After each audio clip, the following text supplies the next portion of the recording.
Subscribe now and press the bell icon. Never miss an update.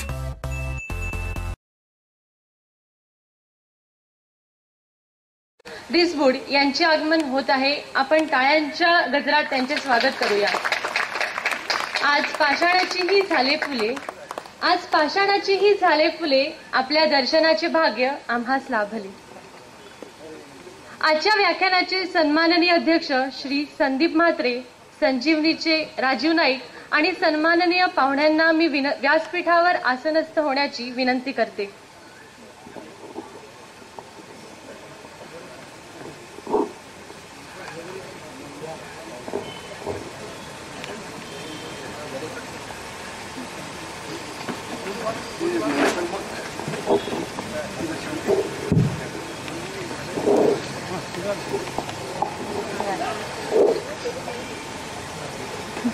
संजीवनी व्याख्यानमालेतील 12व्या वर्षाचे तिसरे पुष्प आज आपण गुंफत आहोत. कोणत्याही शुभ कार्याची सुरुवात आपण देवाचे स्मरण करून करतो. आज मी सन्माननीय पाहुणे अध्यक्ष यांना विनंती करते की त्यांनी सरस्वतीच्या प्रतिमेस पुष्पहार अर्पण करावा आणि दीपप्रज्वलन करावी.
ईशस्तवन सादर करीत आहे नेहा पाटील.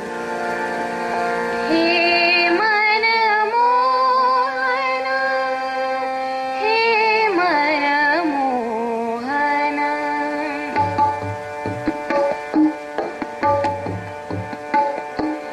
हे मुरलीधर, हे दामोदर, कृष्ण मुरारी, हे जगजागर.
शुभ आशीर्वाद कार्यक्रमाची सुरुवात झालेली आहे. आता पाहुण्यांचे स्वागत करूया. मी संजीवनीच्या राजू नाईक यांना विनंती करते की त्यांनी अध्यक्षांचे स्वागत करावे.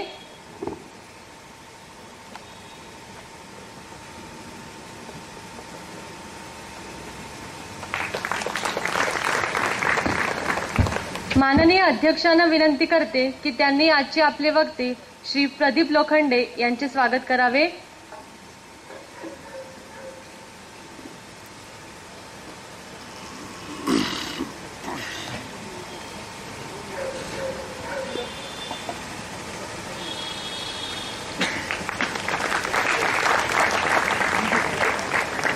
तसेच सुमेध रिसबुड यांचेही स्वागत करावे.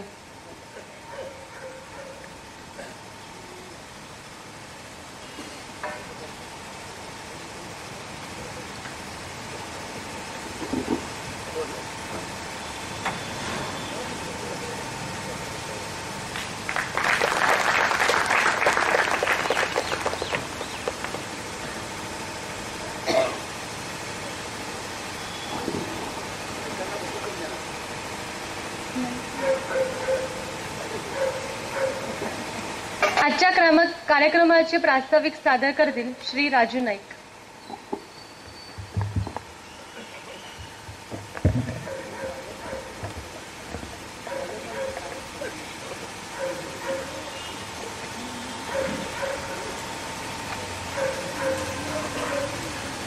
नमस्कार.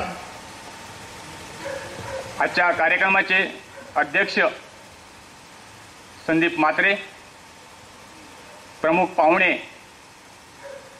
रुरल रिलेशनचे संस्थापक प्रदीप लोखंडे, प्रसिद्ध लेखक सुमेध रिसबुड आणि सर्व रसिक श्रोत्यांचे मी संजीवनी परिवाराच्या वतीने मनपूर्वक स्वागत करतो.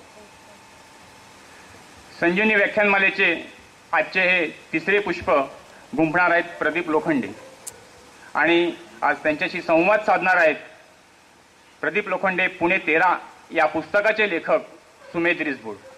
हा एक चांगला योग आला असं मी समजतो.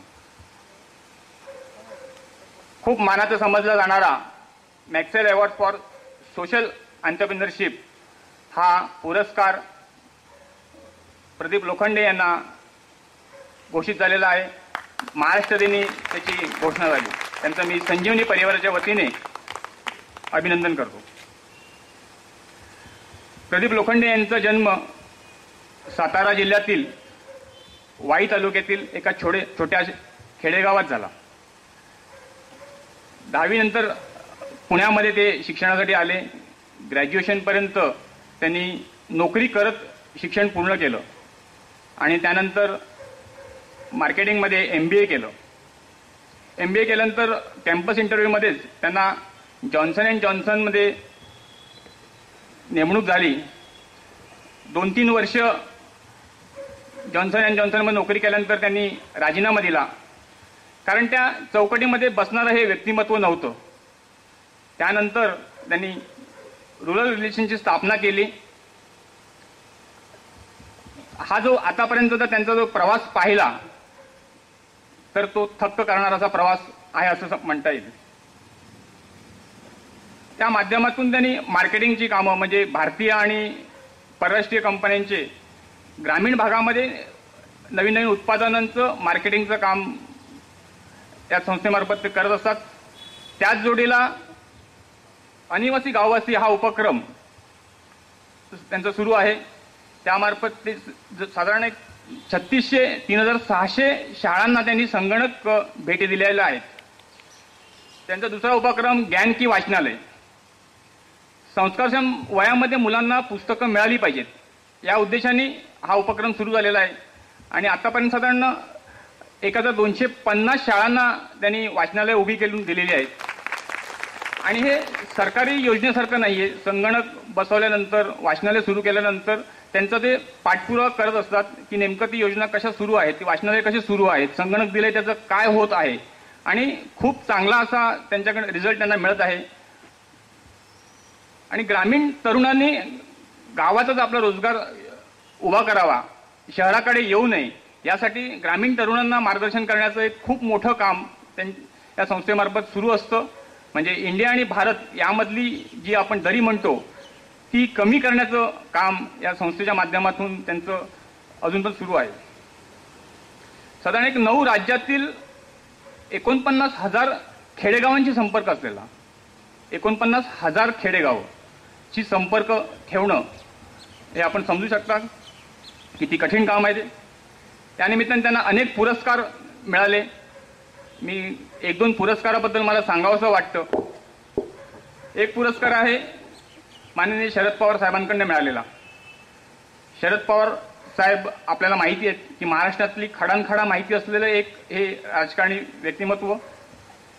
प्रदीप लोखंडे हे ग्रामीण महाराष्ट्रातले किडा आहेत.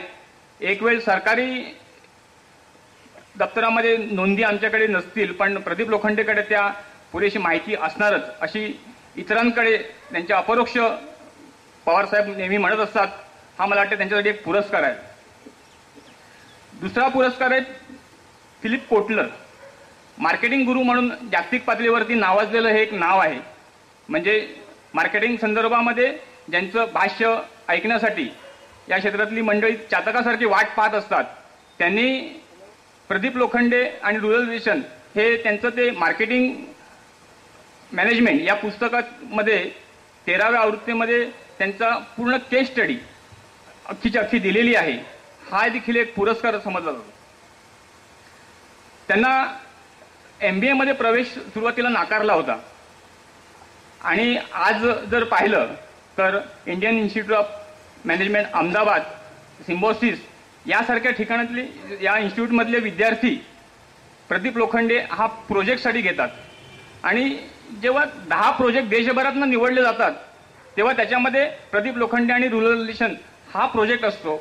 हा खूप त्यांचा सन्मान आहे. तुम्ही आज प्रदीप लोखंडे यांची संवाद साधण्यासाठी सुमेध रिसबूड आज आपल्याकडे आलेले आहेत. मराठीतले एक प्रसिद्ध लेखक म्हणून आपण त्यांना ओळखतो. ब्रह्मकमळ, अंतगोकुळाचा चित्र, धर्मयुद्ध, चांदणफुला अशासारख्या कथा कादंबऱ्या सुरुवातीला त्यांनी लिहिल्या. नंतर आता त्यांचा जो प्रवास आहे तो आत्मकथन. समाजामध्ये अशा काही व्यक्ती असतात की त्यांचं लोकांसमोर आल्या पाहिजेत त्यासाठी एक वेगळ्या प्रकारची पुस्तकं आता आपण अलीकडे त्यांची पाहिली असतील. त्याच्यामध्ये मनश्री ही दृष्टीहीन मुलीची एक कहाणी आहे. नेत्रदीपक यशोगाथा म्हणून त्याला म्हणता येईल. पुस्तक उघडलं हे शिंदेबाईंचं एक आत्मकथन आहे. सफाई हे सफाई कामगारांच्या जीवनावरचं त्यांचं एक पुस्तक आहे. आणि एक हेड हंटर नावाचं पुस्तक म्हणजे गिरीश टिळक यांचं पुस्तक. आपलं मराठी एक व्यक्तिमत्व जे कॉर्पोरेट कंपन्यामध्ये उच्च पदाच्या नेमणुका असतात त्या नेमणुकांसाठी सहाय्य करणं हा एक आगळा वेगळा व्यवसाय गिरीश टिळक हे करत असतात. त्यांचं हेड हंटर नावाचं पुस्तक ही खूप लोकप्रिय आहे. आणि त्यांचं एक वैशिष्ट्य म्हणजे पुस्तक वाचल्यानंतर लोक लेखकाला धन्यवाद देतात कारण आपण त्यांच्याबरोबर प्रवास करत आहोत असा कुठेतरी आपल्याला भास होत असतो. ओघवत्या शैलीमध्ये आपलं एक अनुभव विश्व ते समृद्ध करत असतात. आजच्या कार्यक्रमासाठी प्रदीप लोखंडे आले त्याबद्दल मी संजीवनी परिवाराच्या वतीने त्यांचे आभार मानतो आणि त्यांची मुलाखत सुमेध रिसबूड यांनीच घ्यावी असं मी त्यांना आग्रह केला होता. त्यांनी मान्य केलं आणि आज उपस्थित राहिलेत त्याबद्दल मी सुमेध रिसबूड यांचे आभार मानतो. त्रिलोक साऊंड सर्व्हिस संजीवनी व्याख्यानमाला सुरू 12वे वर्ष एक तप पूर्ण झालं आणि सुरुवातीपासून काही मंडळी आमच्या सोबत आहेत. त्याच्यामध्ये त्रिलोक साऊंड सर्व्हिस हे सुरुवातीपासून एक चांगली सेवा आपल्याला देत आहेत. त्यांचे मी आभार मानतो. बाकी आहे आजूबाजूच्या घरातली मंडळी चिंतामण नाईक, दत्तात्रय नाईक कुटुंबीय, किशोर नाईक हे सगळे आसन व्यवस्था सांभाळणारे, केशव नाईक, नंतर साम्यदी ब्राह्मण संघ हे पटांगण उपलब्ध करून दिलं, जयमुनी पतपेढी आणि हे सगळे जाहिरातदार वसई जनता कॅथलिक बँकेपासून सर्व जाहिरातदारांचे मी आभार मानतो. आणि DNA इन्फोटेकचे चंद्रशेखर नाईक यांनी एक व्याख्यान आपल्याला पुरस्कृत केलेलं आहे. निलेश देशमुख यांनीही एक व्याख्यान पुरस्कृत केलेलं आहे. त्यांचे मी आभार मानतो. हे व्याख्यान मला करत असताना अनेकांचे सहकार्य मिळत असते. आमच्या गावागावातील प्रतिनिधी असतील, अनेक जण आहेत, याच्यामध्ये नावं सगळ्यांची घेता येत नाहीत. त्यांच्यामुळे हाही व्याख्यानमाला आणि संजीवनी परिवारातले अनेक उपक्रम यशस्वी होत असतात. त्यांचे मी आभार मानतो. दरवर्षी श्रोत्यांची उपस्थिती वाढत आहे. त्यांच्याशिवाय ही व्याख्यानमाला यशस्वी होणं शक्य नसतं आणि आमची उमेद या श्रोत्यांमुळेच वाढते. त्यामुळे या सर्व श्रोत्यांचे मी आभार मानतो आणि माझे 2 शब्द पूर्ण करणार. साहेबांनी जे सांगितलं ते खरंय. MBAला प्रदीप लोखंडे साहेबांना, त्यावेळच्या प्रदीप लोखंडे नावाच्या विद्यार्थ्याला प्रवेश नाकारला गेला होता. भाग्यामुळेच तो मिळाला आणि आज प्रदीप लोखंडे साहेबांना कित्येक शहरांतली MBA कॉलेजेस लेक्चर्स द्यायला व्हिजिटिंग लेक्चरर म्हणून तुम्ही आमच्याकडे याल का अशी विचारणा करत असतात. हा एवढा फरक आहे. प्रदीप लोखंडे नावाचा MBA झालेला विद्यार्थी त्याच्या आधी जो एका खेडेगावात वाईजवळ किंवा वाईला किंवा वडिलांच्या बदल्या होतील तिकडे प्रवास करत करत शिक्षण घेऊन पूर्ण करतो, मॅट्रिकला जेमतेम मार्क मिळवतो. आज प्रदीप लोखंडे साहेब तुमच्या रुरल रिलेशन्समध्ये साधारण तुम्ही वर्षाला किती जणांना रोजगार देता? ॲव्हरेज 500 ते 700 जणांना. आणि एकूण आजवर तुमच्या प्रवासात किती लोकांना तुम्ही परमनंट असा रोजगार दिलेला आहे? त्यांना स्वतःच्या पायावरती उभं करण्यासाठीचं आतापर्यंत 5800 तरुणांना 7 राज्यात आपण. त्याच्यात एक गोष्ट लक्षात ठेवली पाहिजे, कारण मी एक त्याचं एक्सप्लेनेशन द्यायला मला आवडेल. कारण आपल्या देशामध्ये नोकरी म्हणजे कायमची नोकरी असं नाही आहे. त्याच्यामध्ये आम्ही काय करतोय की 2 एंड जोडण्याचा प्रयत्न करतोय. एक एंड आहे की कॉर्पोरेट आणि दुसरा एंड आहे गावातला तरुण. हे दोघं एकमेकाला भेटत नाहीत. ती गडबड आहे थोडीशी, कारण ह्याची लँग्वेज त्याला कळत नाही, त्याची लँग्वेज ह्याला कळत नाही आहे. तर आम्ही त्या दोघांच्या मधले एजंट न होता आम्ही त्या दोघांच्या मधले ब्रिज होतोय. आणि त्याला काय सांगतोय त्याच्यावरती एक्सप्लेनेशन देऊ. त्या आता तरुणाचं कसं आपण हे करतोय का बोला तुला. हां, त्या तरुणाला काय सांगतोय ते सांगतो. सगळ्यात महत्त्वाचं आहे की तू तुझ्या गावातच काम कर. ह्या कन्सेप्टला नाव दिले village developer. A youth from village will work in a village. आणि त्याला गावातून आम्ही असं सांगतो की तू जर गावातच 8-9 हजार कमवलेस म्हणजे शहरात 25 ते 30 हजार कमवल्यासारखे आहेत. आणि शहरात 25 ते 30 हजार कमवून तू आयुष्यावर भिकारीच राहणार. माझे काही शब्द काही जणांना आवडणार नाहीत, पण मी हे कडवट बोलतो. कारण 25-30 हजारामध्ये मुंबईमध्ये, पुण्यामध्ये, कोलकातामध्ये, दिल्लीमध्ये, चेन्नईमध्ये घर घेता येत नाही आयुष्यभर. म्हणून त्याला सांगतो की तिथं भिकाऱ्यासारखं राहण्यापेक्षा इथं तू राजा म्हणून राहा. तुला आम्ही कंपनीचं काम देतो, पण तू कंपनीचा माणूस नाही, स्वतःच्या पायावरती उभं राहण्यासाठी कंपनीचं लेबल तुला देतोय. आणि असं ह्या तरुणांना काम देतो. म्हणजे त्या कोळशेच्या खाणीत जाऊन तिथल्या त्या तरुणाला आम्ही आयडेंटिफाय करतो आणि त्याला सांगण्यात येतं की तुला इनशर्ट करावं लागेल, तुला बूट घालावे लागतील, तुला दाढी रोज करावी लागेल. उगाचच मी गरीब, मी बुटका, मी काळा, मला इंग्लिश येत नाही, ह्याच्या मागे आज मोठ्या प्रमाणावरती तरुण लपतोय. तो स्वतःही जबाबदार आहे आणि त्याची फॅमिली त्याला मोठ्या प्रमाणावरती जबाबदार आहे. तर त्याला हे सांगतो की तुला ह्या गोष्टी कराव्या लागतील. आणि मग तिथने त्याला उचलून आम्ही शहरात आणतो आणि मग कंपनी त्याला टी-शर्ट देते, कॅप देते, बॅग देते, ट्रेनिंग देते आणि ते मोठं बॅनर देते आणि मग तो गावात जाऊन काम करायला लागतो. आणि माझं असं स्वतःचं प्रामाणिक मत आहे आणि तुम्ही सगळे त्याला मान्यता द्याल. कारण जेव्हा एक व्यक्ती कोणत्याही 200 वेगवेगळ्या प्रकृतीच्या लोकांना भेटती तेव्हा त्याची पर्सनॅलिटी बदललेली असतीच. वेगवेगळ्या प्रकृतीच्या म्हणतोय मी. आणि मग तो जेव्हा वेगवेगळ्या प्रकृतीच्या लोकांना वेगवेगळ्या गावात जेव्हा भेटतो तो स्वतःच्या पायावरती उभा राहतो. आणि उभा राहतो म्हणजे काय की मग त्याला एखाद्या छोट्या मोठ्या कंपनीत काम मिळतं. आणि त्यातले बरेचसे आनंदाची बाब म्हणजे काउन्सिल मेंबर पण झाले. कारण बोलता आलं की काउन्सिल मेंबर होता येतो. कारण राजकारणात ते सगळ्यात महत्त्वाचं टूल आहे. बोलता आलं पाहिजे. मग ठोसून खोटं बोला का खरं बोला तो नंतरचा विषय, पण बोलता आलं पाहिजे. कारण आपल्याकडे बऱ्याच वेळेला बोलताच येत नाही किंवा बोलता येतं पण बोलायचं नसतं. तर ते तरुणाला आम्ही शिकवतो की तुला बोलावं लागणार आहे. आणि अशा माध्यमातून त्या तरुणांना आम्ही पुढे नेण्याचा एक छोटासा प्रामाणिक प्रयत्न करतो. आजवर साधारण अशा किती तरुणांशी आपला संपर्क आलाय की ज्यांना तुम्ही रोजीरोटी दिलेली आहे? 5800. 5000. म्हणजे वाई आणि तत्सम खेड्यातून शिकून मोठा होऊ घातलेला एक कोणीतरी प्रदीप लोखंडे नावाचा मुलगा आज तशाच जेमतेम शिकलेल्या 10वी 12वी पास अंडर ग्रॅज्युएट अशा 5800 मुलांना रोजीरोटीची आणि उत्तम व्यक्तिमत्व घडवण्याची संधी देतोय. हा चमत्कार म्हणजेच प्रदीप लोखंडेंचा आजवरचा प्रवास. अर्थातच तो प्रवास ज्या माध्यमातून झाला, ज्या संस्थेतून, तिचं नाव रुरल रिलेशन्स.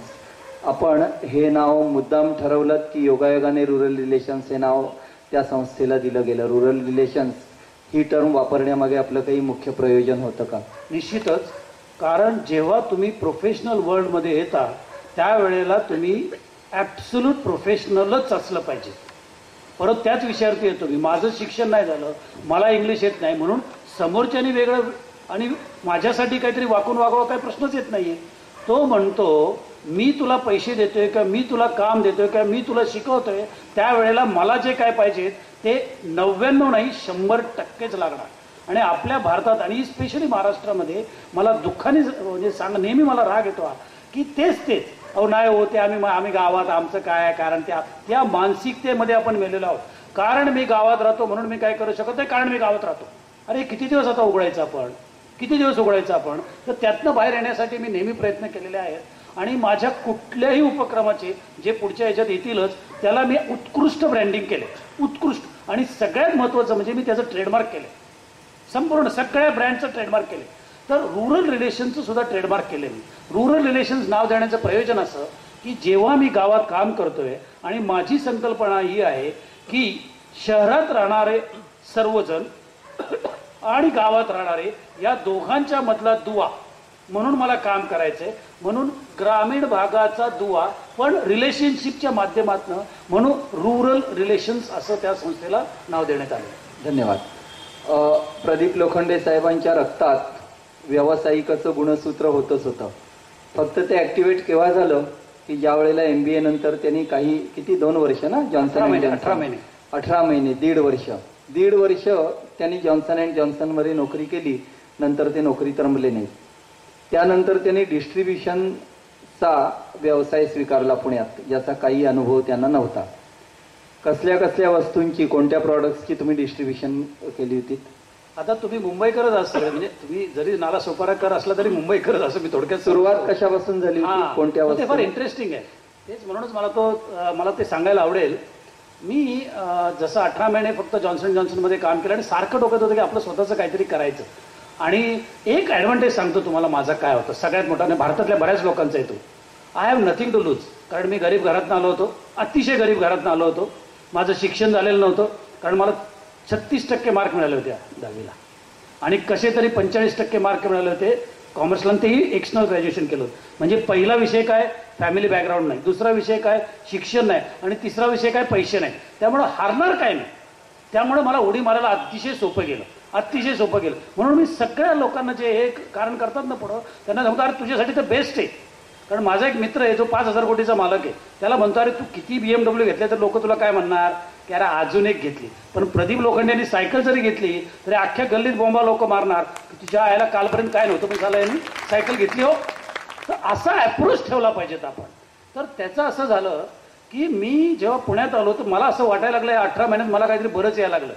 कारण मला कोइन्सिडन्सली जॉन्सन जॉन्सनमध्ये जे काम मिळालं होतं ते मला मध्य प्रदेशमध्ये करायचं होतं. बघा ॲक्च्युली मराठी माणसाला कुठलीच भाषा येत नाही, मराठी येत नाही, हिंदी येत नाही, इंग्लिशच येत नाही, सगळ्या गडबडी येतं आपल्या, फार गडबडी येत. आणि मी मध्य प्रदेशमध्ये काम करतो. मध्य प्रदेशमध्ये 75,000 गावं, फक्त 45 जिल्हे आणि 283 तालुके.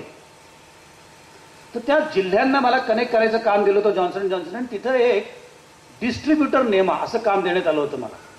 आणि रात्रभर प्रवास करायचो मी. त्या माझ्या 30 दिवसाचा जे माझा प्रोग्राम असायचा त्याला आम्ही परमनंट जर्नी प्लॅन असं म्हणायचं. आणि त्या 30 दिवसामध्ये 24 रात्र मी ट्रेनमध्ये झोपायचो आणि दिवसभर काम करायचं आणि दिवसा काम झालं की रात्री ट्रेनमध्ये बसायचं. कारण डिस्टन्सेस फार आहेत. पण त्याचा उपयोग कसा होतो बघा झाला की मला लक्षात आलं की मला असं वाटायला लागलं त्या 18 महिन्यात की अरे मला तर आता सगळंच कळतंय डिस्ट्रीब्युशनचं, काय अडचणच नाही, आपण आता गेल्या बिझनेस चालू करू. पण त्या 18 महिन्यात माझ्या अकाउंटला 32,000 जमा झाले होते. आणि माझ्या 2 मित्रांना येऊन मागं लागलो मी, जे मल्टी मिलियनेअर होते. एकाचं नाव सतीश मगर, जे भारतातल्या बरेच लोकांना माहिती, जे मगरपट्टा सिटीचा मालक जो 5,000 कोटीचा आहे. आणि दुसरा जयप्रकाश गिरमे, तोही मल्टी मिलियनेअर आहे. म्हणजे एक जर्मन कंपनी, त्यातलं मेजर शेअर होल्डिंग त्यांचं आहे. त्यांना सांगितलं की आपण डिस्ट्रीब्युशन चालू करू. आणि ते डिस्ट्रीब्युशन चालू करायचं तर ते म्हटल्यावर काय करायचं म्हणजे आपण म्हटलं मला माहिती आहे सगळं, काय काळजी करू नका. आणि मी मुंबईमध्ये आलो आणि मुंबईत जेव्हा मला ट्रेनिंगला मी जॉन्सन जॉन्सनमध्ये होतो तेव्हा रोज सकाळी मी एक गोष्ट खायचो ती म्हणजे मॉन्जिनीस केक. मला भयंकर आवडायचा व्हॅनिला केक. मी विचार केला की आपण मॉन्जिनीस केक पुण्यात नेऊ शकतो का, असा विचार करून एक दिवस मॉन्जिनीस केकच्या कारखाना कम ऑफिसमध्ये जाऊन पोचलो अंधेरीत. त्याचे मालक खुराकीवाला भयंकर श्रीमंत व्यक्ती की जे अकबर अली त्यावेळेचं पहिलं सुपर मार्केटचे पण मालक, ओकाडचे पार्टनर्स आणि मॉन्जिनीसचे मालक. मी सकाळी तिकडे 11:30ला पोचलो. रिसेप्शनिस्टने मला थांबवलं, म्हणली अपॉइंटमेंट आहे का, तर नाही. जे नेहमीचे शब्द असतात आपल्याला फार वाईट वाटतं त्याचं की अपॉइंटमेंट आहे का, तर म्हणलं नाही. मग कशाला आलाय म्हणलं भेटायचं आहे त्यांना आणि इतर कोणालाही भेटणार नाही हेही सांगितलं, फक्त खुराकेवाल्यांना भेटणार. 11:30, 12:30, 1:30, 2:30, 3:30, 4:30, 4:30ला त्या ताईला माझी दया आली. तिने आज जाऊन सांगितले कोई लड़का आके बैठा है काला सा, वो सुबह से चाहता है कि आपको मिला है ना, वो बोलता है कि 2 मिनिट ही मुझे मिलना है. तर त्यांनाही पाना फुटला कसं काय मला माहीत नाही. त्यांनी मला बोलवलं आतमध्ये. 2000 स्क्वेअर फीटचं ऑफिस, एका मोठ्या टेबलवरती ते बसलेले खुराकीवाला साहेब.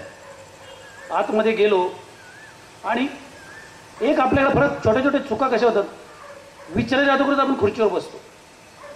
उभा राहिलो आणि उभा राहून मी काय डिटेल सांगतो की इथं जे काही तरुण बसले असतील, ज्या काही तरुणी बसले असतील त्यात या छोट्या छोट्या पण फार महत्त्वाच्या गोष्टी असतात. म्हटलं मला तुमची पुण्यासाठी, मराठी ना शानपणा इंग्लिशमध्ये केला नाही मी कारण येत नव्हतं इंग्लिश अजिबात. मराठीमध्ये सांगितलं की तुमच्या मॉन्जिनीसचं प्रोडक्ट मला पुण्यातल्या 173 दुकानामध्ये ठेवायचे. तर त्यांना 1 मिनिट तर खुर्चीवर हल्लाच बाबा, 173 आकडा कुठून आला बघा. हा किती छोटीची गोष्ट आहे, पण कारण मी त्याची तयारी करून गेलो होतो की पुण्यातल्या त्यावेळेला महत्त्वाच्या भागातल्या ज्या दुकानामध्ये चांगला रेफ्रिजरेटर आहे तिथेच हे प्रोडक्ट ठेवता येणार आहे कारण हे पेरिशेबल प्रोडक्ट आहे. मग ते म्हणले बैठो बेटा, बैठो बेटा म्हणलं की माझं 50% काम झालंच होतं, जनरली होतंच आपलं. आणि बसल्यावर मग मी सांगितलं की मैं कोई बड़ा बिजनेसमैन नहीं हूँ, मैं पहली बार चालू करने वाला हूँ ये बिजनेस, बट मैं चाहता हूँ कि पुणे भी मुंबई जैसा डेव्हलप हो रहा है. मग थोडं हिंदी मारलं कारण ते हिंदीत बोलत होते.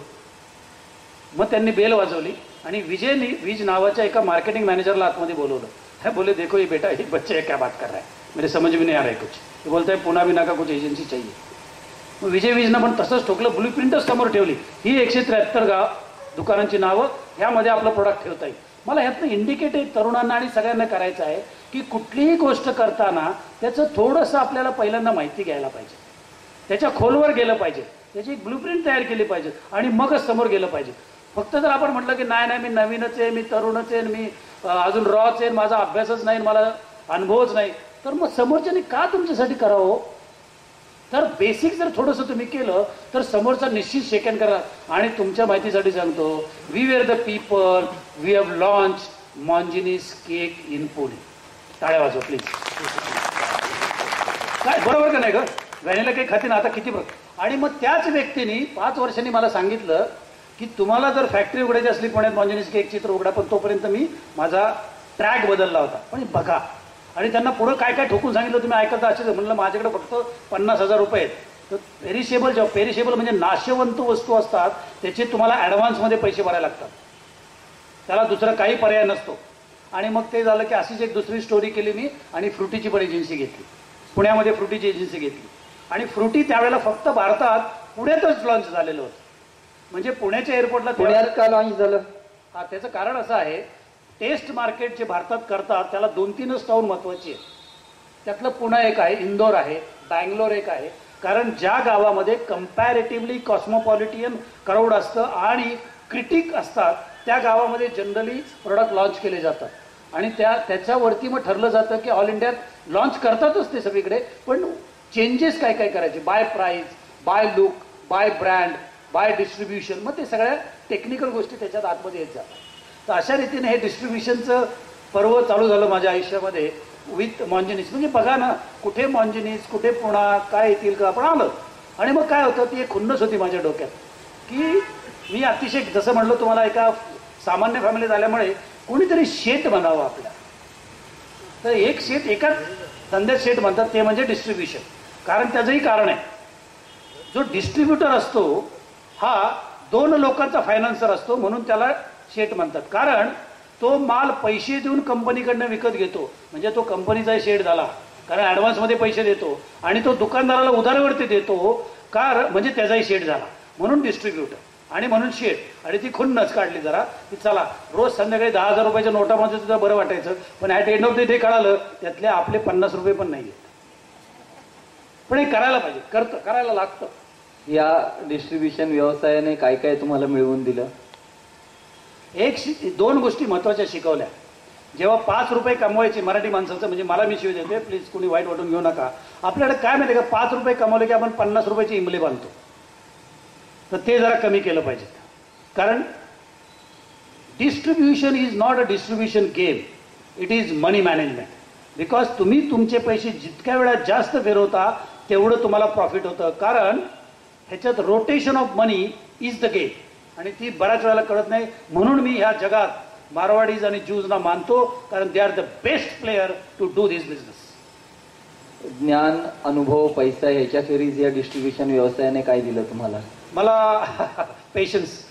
कारण 5 रुपयाचं पण बिल आणायला जेव्हा जायचो आणि ज्या पद्धतीने ट्रीट केलं जायचं तेही अनुभवलं. आणि दारात उभारून लोक म्हणायचे काही करा, पण आम्हाला फ्रुटीचे 3 क्रेट मिळाले पाहिजेत, 20 रुपये क्रेटला जास्त द्यायला सुद्धा तयार आहे. या दोन्ही अनुभवलं मी. पेशन्स खेरीज आणखीन काय दिलं तुम्हाला?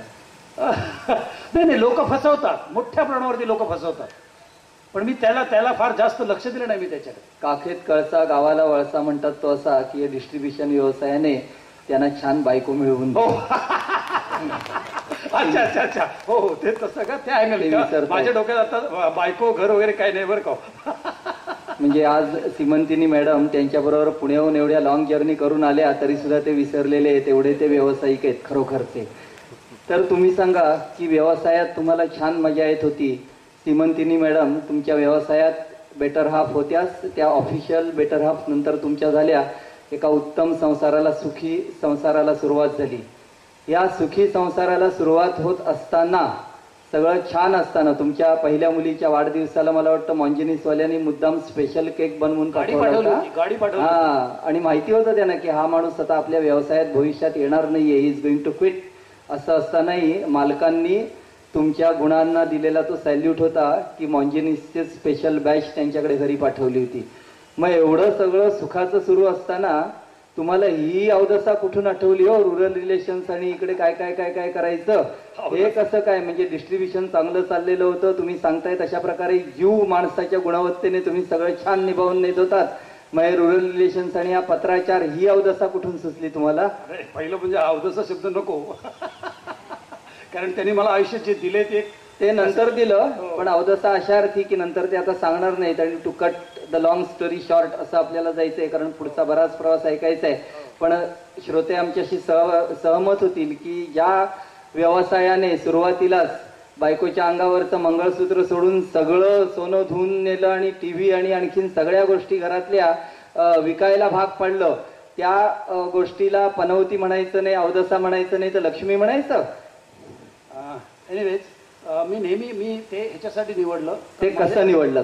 माझं एक लक्षात आलं, मी जेव्हा डिस्ट्रीब्युशन करत होतो माझा महिन्याचा टर्नओव्हर बऱ्यापैकी झाला होता, 1.5, 2, 2.5, 3 लाखापर्यंत गेला होता. पण हा फार लो मार्जिनचा बिझनेस आहे. ह्यात 3 ते 5% तुम्हाला मिळतात ग्रॉस.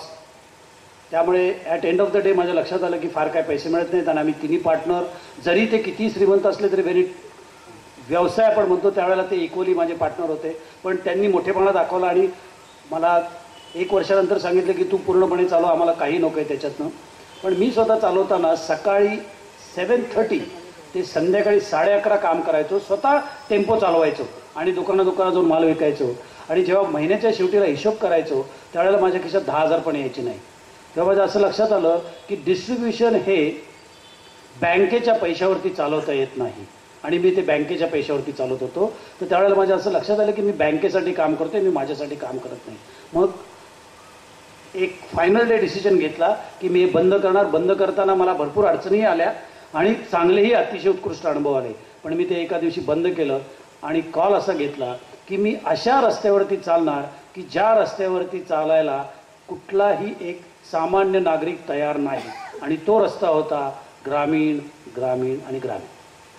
कशी सुरुवात केली थोडक्यात सांगा. कन्सेप्ट असं केलं मित्रांनो की भारतामध्ये 6 लाख खेडी आहेत, 6000 तालुके आहेत आणि 600 जिल्हे. फक्त 600 जिल्हे आहेत भारतात आणि फक्त 6000च तालुके आहेत, पण 6 लाख खेडी आहेत. पण किती महत्व देतो आपण 6 लाख खेड्याला? फार कमी. त्या 6 लाख खेड्यात हे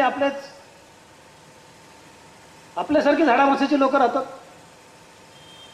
तर ते मोठं मार्केट होणार हे माझ्या लक्षात आलं आणि 93ला मी डिसिजन घेतला की मी आता विषयावरती काम करणार. ते करताना असं कन्सेप्ट असं केलं की भारतातल्या सगळ्या गावात तुम्हाला जाता येणार नाही, तर अशा गावामध्ये जा ज्याची लोकसंख्या 2000 पेक्षा जास्त आहे आणि जिथे आठवडी बाजार भरतो. आता महाराष्ट्र जर एक्झाम्पल घ्यायचं झालं तर महाराष्ट्रामध्ये 43,000 गावं आहेत, 355 तालुके आहेत आणि फक्त 35 जिल्हे. तर 43,000 गावाचं नाव उघड आहे. पण जर तुम्ही 2000 पेक्षा जास्त लोकसंख्येचं गाव आणि बाजार भरणारी गावं घेतली तर फक्त ती 6900च आहे. म्हणजे अचिवेबल नंबर झाला. महाराष्ट्रामध्ये 4700 गावात बाजार भरतो आणि भारतामध्ये 47,000 गावामध्ये बाजार भरतो. आणि बाजार भरणारं गाव हे फार महत्त्वाचं आहे. गुजरातमध्ये बाजार भरत नाही, साऊथ इंडियाला कमी भरतो. उत्तर प्रदेश आणि बिहारमध्ये आठवड्यात तो 2दा बाजार भरतो, पण त्याला आठवडी बाजारच म्हणतात. हे आपल्याला ब्रिटिशांनी दिलेली देणगी आहे. जिथे पूर्वी बार्टर सिस्टीम व्हायची, पण आता तिथे फार महत्त्वाचं झालेलं याचं कारणच आहे कारण त्या भागात जेव्हा जिथे कुठेही बाजार भरतो तो गाव हे फार मोठं मार्केट झालेलं आहे. आपण त्याच्यावरती नंतरच येऊ. म्हणून ते कन्सेप्ट क्रिएट केलं. ते कन्सेप्ट असं होतं, या गावांची तुम्ही माहिती कशी मिळवायला सुरुवात केली? तर त्या 6000 गावसाची माहिती अशी मिळवायला सुरुवात केली की जर मला ह्या गावात जायचं तर त्याची मला पहिल्यांदा माहिती असली पाहिजे. आणि माहिती मिळवण्यासाठी मी पहिलं टूल किंवा टूलला मराठीत काय म्हणता येईल, पहिलं शस्त्र साधन असं वापरलं पोस्ट कार्ड. कारण मी तुम्हाला परत म्हणतोय की मी एका सामान्य फॅमिलीतनं आलेलो आहे, पण इनोव्हेटिव्ह काहीतरी करायचं हे माझ्या कायम आयुष्यात लक्षात होतं, त्याही वेळेला नाचताही. म्हणून आम्ही असं ठरवलं की ह्या महाराष्ट्रातल्या 6900 गावात आपल्याला माहिती पाठवायची आणि त्या 6900 गावाची माहिती माझ्या बायकोने आणि मी जाऊन, म्हणजे माझा अक्षर एकदम बेकार आहे, तर तिला याला सांगायचो, शेजारी बसायचो आम्ही. गोखले इन्स्टिट्यूट आहे पुण्यामध्ये, तिथे जाऊन सगळ्या गावांची 6900ची माहिती लिहून आणली. आणि त्याला एक कारण होतं. 2000चं गाव का निवडलं याचं कारण, 2000चं गाव जेव्हा आपण म्हणतो, 2000 लोकसंख्येचं गाव जेव्हा आपण म्हणतो तेव्हा तिथे 350 उंबरठे असतात. आणि त्या 350 उंबरठ्यापैकी आज 20 to 30% हे BPL फॅमिलीज आहेत, म्हणजे ते आपले कंझ्युमर नाहीत. हा कम्प्लीट कमर्शियल अप्रोच होता. अजिबात सोशल त्यावेळेला काही नव्हतं माझ्या डोक्यात. म्हणजे राहिले 200 ते 225 घरं. मग मी सारखा विचार करायचो, commercially it is viable to go to a village less than 2000 pop strata.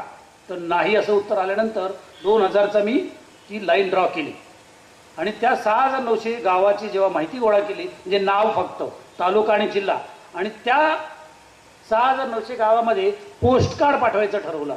त्यावेळेला पोस्ट कार्ड 15 पैशाला होतं. जोड कार्ड. हां, जोड कार्ड. एक पोस्ट कार्ड 15 पैशाला मिळायचं. तर प्रत्येक गावात 3 पोस्ट कार्ड पाठवायचं असं ठरलं आमचं. म्हणजे माझं एका गावात पोचवायचा खर्च फक्त 90 पैसे, कारण लेबर घरातलं फुकटच, वडील आणि बायको, पेन घरातलाच आणि घराचं ऑफिस. पत्रात काय लिहायचं? पत्रामध्ये हे लिहिलं की तुमच्या गावाचा बाजार कधी भरतो हे सोबतच्या पत्रावरती कळवा. म्हणजे बघा, हा त्यालाही 15 पैशाचा खर्च होऊ नये म्हणून ते जोडपत्र पाठवलं. आणि किती पत्र पाठवले? हा हँड रिटर्न 20,000. कोणी लिहिली? यांनी लिहिली. आणि ती 20,000 पत्र, हा बरोबर, त्यांना, मला नको टाळ्या, कारण तेव्हा हिरोगिरीन आता हिरोगिरी जिथं बसून. तर त्या 20,000 पत्राला उत्तरं काय आली मित्रांनो? उत्तरं ही आली, 18 लोकांचं उत्तर आलं फक्त. आणि त्यात लिहिलं होतं, तू स्वतःला कोण समजतोस? म्हणजे आपण जे इथं बसून म्हणतो ना गावकरी म्हणजे काय बावळट, त्याला काय अक्कल आहे का? माझ्या मते आपल्यापेक्षा डबल IQ आहे त्यांचा. ते पुढे एखाद्या वेळेस जर वेळ मिळाला तर त्याच्यावर मी भरपूर स्टोऱ्या सांगेन तुम्हाला की तो किती किती किती हे आहे. नंतर मग काय काय माहिती त्यांच्याकडून तुम्ही गोळा केली? मग हरलो नाही. त्यांना परत विनंती केली. आणि 2 गोष्टी असतात, वडील यांचं इंटेन्शन आहे की काहीतरी करायला निघाले म्हणून मदत, आणि बायकोला पर्याय नाही. आता नवरा म्हणतोय तर लिहायला लागणारच ना. म्हणून परत पत्र लिहायला सांगितलं. दुसऱ्या पत्रात लिहिलं, आपल्या गावाचा सरपंच कोण आहे, परत जोडपत्र, परत 20,000 पत्र, परत प्रत्येक गावात 3 कोणाला, सरपंच, प्रिन्सिपल आणि पोस्ट मास्तर, हे 3, कारण ते गावगाडा चालवतात. आता जरा बदललंय. दुसऱ्या पत्राला 28 लोकांची उत्तरं आली आणि त्यात दिलं स्वतःला गव्हर्नर समजतोस का, कारण बघा सरपंचाचा विषय आला की गव्हर्नरवर गेलं. मग वाक्य हारलो आलो, कारण 40,000 पत्र पाठवून जर तुम्हाला 50 पेक्षा कमी उत्तर येत आहेत म्हणजे काहीतरी भयंकर चुकतंय. हे घाबरले 2 जण. त्यांना विनंती केली, पुढचं सांगू, सांगा ना. दिवाळी व्हाया दिवाळी सांगा, दिवाळीचा तुम्ही कसा वापर तोपर्यंत केला? काय झालं, तोपर्यंत दिवाळी आली होती. ही सगळी स्टोरी जी तुम्हाला सांगतोय ही 93 to 96 ची मधली आहे. तोपर्यंत दिवाळी आली आणि मी यांना सांगितलं, मग इथं बघा इनोव्हेशन, या तरुण जे कोणी असतील त्यांनी हा विचार करावा की कसं अप्रोच असला पाहिजे आयुष्यात. त्यांना सांगितलं आता जोडपत्र पाठवायचं नाही आणि कुठलीही माहिती मागवायची नाही. या पत्रात लिहा, आपणास आपल्या घरातील व गावातील सर्वांना दीपावलीच्या हार्दिक शुभेच्छा, दॅट्स ऑल. आणि 20,000 पत्र पाठवून दिली. आणि मग ह्या 20,000 पत्राला त्याच्याबरोबर जोडपत्र न पाठवता 800 जणांनी लिहून पाठवलं, तुम्हाला पण दिवाळीच्या हार्दिक शुभेच्छा. सापडल्या आता माझ्या. म्हणजे रिलेशनशिप मॅनेजमेंट. म्हणजे मी पहिल्यांदा चुकत होतो 2 वेळेला, कारण मला काय पाहिजे ते समोरच्यानी का द्यावं, कशासाठी द्यावं, हे जे आपले बऱ्याच वेळेला भ्रम होतात त्यातनं आपण बाहेर आलो पाहिजे. आणि मित्रांनो, मग परत मागं वळून बघितलं नाही. फायनली ह्या एकूण सगळ्या गावांची तुमच्या रेंज 2,000पेक्षा जास्त लोकसंख्या, 10,000पेक्षा कमी लोकसंख्या ही त्यांची रेंज. आणि आठवडी बाजार भरला तर त्याचं फुटप्रिंट म्हणतात, बरीच माणसं येत असतात, म्हणजे 2,000पेक्षा जास्त. म्हणजे तो त्यांनी बाजाराची माहिती मिळवली आणि गावाची माहिती. म्हणजे फायनली तुम्ही हा जो पत्राचार केलात त्याच्यातनं प्रत्येक गावाची तुम्ही काय काय माहिती मिळवली. आता जरा ते बरोबर तुम्ही आता ते स्टोरी शॉर्ट करायला गेलं. आता शेवटी मी जे काय केलं, 96ला जेव्हा महाराष्ट्राची पहिल्यांदा माहिती गोळा केली होती, ती काय काय सांगतो तुम्हाला, आश्चर्यचकित व्हाल सगळेजण तुम्ही. गावाचं नाव, तालुका, जिल्हा, बाजाराचा दिवस, बाजारात लोक किती येतात, गावात दुकाने किती आहेत, गावात शाळा किती, त्याचा मुख्याध्यापक कोण आहे, गावाचा सरपंच कोण आहे, गावाचा तलाठी कोण आहे, गावाचा ग्रामसेवक कोण आहे, गावाचा पोस्ट मास्तर कोण आहे, गावाचा पोस्टमन कोण आहे, गावात टीव्ही किती आहेत, गावात टेलिफोन किती आहेत, गावात दूरदर्शन दिसतं का, गावात जी टीव्ही दिसतो का, कारण त्यावेळेला सॅटेलाइट टीव्हीला जी टीव्ही म्हणायचे, जे आता मला येताना सगळीकडं त्या डिश दिसल्या. पाणी नाहीये तुमच्याकडे येताना, मला अख्खं दिसलं. पाण्यासाठी बिचारे सगळ्या बायका मरमर मरताना दिसल्या, पण प्रत्येक घरावरती मला डिश टीव्ही मोठ्या घरात दिसल्या. पण त्यावेळेला ते जी टीव्ही म्हणायचे. हे जी टीव्ही कुठल्या गावात दिसतं. आणि 3 वर्ष ते 85 वर्षापर्यंतच्या प्रत्येक माणसाला लागणारे 7 सेगमेंटची माहिती मी एक 6,900 गावाची महाराष्ट्राची मिळाली होती. कोणत्या वस्तू? चहा, बिस्किट, पावडर, नारळाचं तेल, अंघोळीचा साबण, टूथपेस्ट, ह्या गोष्टी की ज्या प्रत्येक व्यक्तीला लागतात, अशी एवढी माहिती 6,900 गावाची गावकऱ्यांनी लिहून पाठवली. हा खरा चमत्कारच घडला. दैनंदिन वापरातल्या ह्या सगळ्या गोष्टी, नारळाचं तेल डोक्याला लावायचं, अंगाचा साबण, कपड्याचा साबण, चहा पावडर, बिस्किट, कोणत्या कंपनीची तुमच्या गावात मिळते आणि तुम्ही कोणत्या वापरता, हा तुमच्या पुढच्या बिझनेसचा महत्वाचा बेस झाला. ज्या वेळेला 3 वर्ष 4 वर्ष खटाटोप करून तुम्ही ही माहिती मिळवली, म्हणजे जणू काही एव्हरेस्ट सर केलं, तेव्हा तुमच्या घरातली हालत काय झाली होती? नाही, सगळं संपलं होतं. पण एक लक्षात घ्या, मला त्या घरात काय सगळं संपलं होतं म्हणजे काहीच नव्हतं, कारण मला रेशनच्या दुकानाच्या पुढनं जाणं अवघड झालं होतं. ह्याच्यापेक्षा काय वाईट असू शकतं आयुष्यामध्ये? ह्याच्यापेक्षा वाईट काय असू शकत नाही. म्हणजे माझा जो दुकानदार होता तिथे, म्हणजे तुम्हाला सांगतो. पण मला एक ह्यातनं मुद्दाम सांगायचे, जे कोणी व्यवसायात असतील, जे कोणी व्यवसायात येणार असतील, त्यांनी एक गोष्ट लक्षात ठेवली पाहिजे की तुमच्या गोल अचीव्ह करण्यासाठी तुम्ही बराच वेळेला फॅमिलीला ग्रँटेड घेता. तसं मी घेतलं होतं. मला एक मुलगी होती, तिचा काय दोष आहे? जर समजा एक कॉलॅप्स झालं असतं सगळं, तर ती तर आयुष्यभर सफर झाली असती. मला आई वडील होते, बायको होती, एक मुलगी, हे 4ची तरी जबाबदारी माझ्यावरती होती. तर बऱ्याच वेळेला आपण वाहत जातो आणि आपण काय करतो, हे सगळं चुकलं की जाऊन ठोसायची कुठंतरी. काय लय प्रयत्न केले राव, पण काय उपयोग झाला नाही, ह्याच्या मागं दडतो. म्हणून मी प्रिन्सिपली ठरवलं, ह्यांना प्रत्येक वेळेला कॉन्फिडन्स घेतला. हे बघा, म्हटलं आता जर हे काही सगळं चुकलं, जसं 3ऱ्या पत्राच्या वेळेला, तर मी नोकरी करणार, कारण मला नोकरीचा अनुभव होता. त्यात कमीपणा वाटायचं काही कारण नाहीये, पण आपल्याला वाटतो. मराठी बाणा वगैरे काहीतरी फडतू शब्द घेऊन आपण आपलं स्वतःच्या पायावरती दगड मारत असतो. मग ही जमा झालेली एकूण माहिती मी भांडवल म्हणून कशी काय वापरली? उत्कृष्ट पद्धतीने वापरली. मी जसं वापर केलात, कसा वापर मी काय केलं, मग त्यावेळेला मला ज्या जॉन्सन जॉन्सनच्या माहितीचा आणि कामाचा जो अनुभव होता त्याच्यामध्ये एका मित्राच्या मदतीने एक चांगलं लेटर पॅड बनवलं आणि एक मित्राकडनं पत्र लिहून घेतलं. मला इंग्लिश त्यावेळेला अजिबात येत नव्हतं, आता मी येतो, त्याच्यावरती नंतर बोलूया. आणि एक पत्र लिहून घेतलं आणि 200 कंपन्यांना पाठवलं. एकही उत्तर नाही. परत 200 कंपन्यांना पाठवलं, एकही उत्तर नाही. परत 200 कंपन्यांना पाठवलं, तेव्हा 2 कंपन्यांचं उत्तर आलं. त्यातलं पहिलं होतं टाटा टी आणि दुसरं होतं पार्ले प्रोडक्ट्स लिमिटेड, म्हणजे पार्ले जी. आणि टाटा टीला जाऊन मी प्रेझेंटेशन दिलं. यातले परत बसलेल्या तरुणांना आणि तरुणींना मला सांगायचे की जो एक परावलीचा शब्द तिथे वापरतात, okay now give us the presentation. Presentation दिलं. त्याही वेळेला कम्प्युटर विकत घेऊन डॉट मॅट्रिक्सवरती ह्या सगळा डेटा टाईप केला. कारण तुम्ही गरीब, तुमचं शहाणपणा ह्याचा दुसऱ्यावरती परिणाम नाही झाला पाहिजे. त्यांना जे पाहिजे ते आपल्याला देता आलं पाहिजे, म्हणून तो डॉट मॅट्रिक्सवरती सगळा डेटा टाईप केला आणि त्यांच्यापुढे घेऊन गेलो. त्यांनी सांगितलं की okay this is a fantastic information Pradeep, but will get back to in 7 days time. नेहमीप्रमाणे 7 दिवस आपला आस लावून बसलो होतो, कधी फोन येतोय कधी फोन येतोय. 7 दिवसांनी फोन आला, Pradeep it's okay but you have to present your case again in front of my other colleagues. आपल्याला बऱ्याच वेळा वाटतं की जायला हे काय खोटं बोलतोय का, गड्डवते आपल्याला, यायला घ्यायचं नाही म्हणून छानपणा करते. पण तिकडे नॉर्म्स असतात, तिकडे नियम आहेत. आपण इगर असतो, आपल्याला वाटतं की सगळं माझ्या बाजूने झालं पाहिजे, सारखं रेड कार्पेट पाहिजे. होत नाही. गेलो परत त्याच्यात 8-10 लोकांना प्रेझेंटेशन दिलं. पण नशिबाने माझ्या ते जे मॅनेजर होते, मार्केटिंग मॅनेजर टाटा टीचे, ते मराठी होते. त्यांचं नाव आनंद गुरे. म्हणून माझं नशीब उघडलं. मी साहेबांना म्हणलं, साहेब बघा मला फार इंग्लिशमध्ये जोरात सांगता येणार नाही, तू मराठीत बोल प्रदीप, काय चिंता करू नको, तुझी माहिती. हे कुठेतरी तुम्हाला असं हँड होल्डिंग होतं.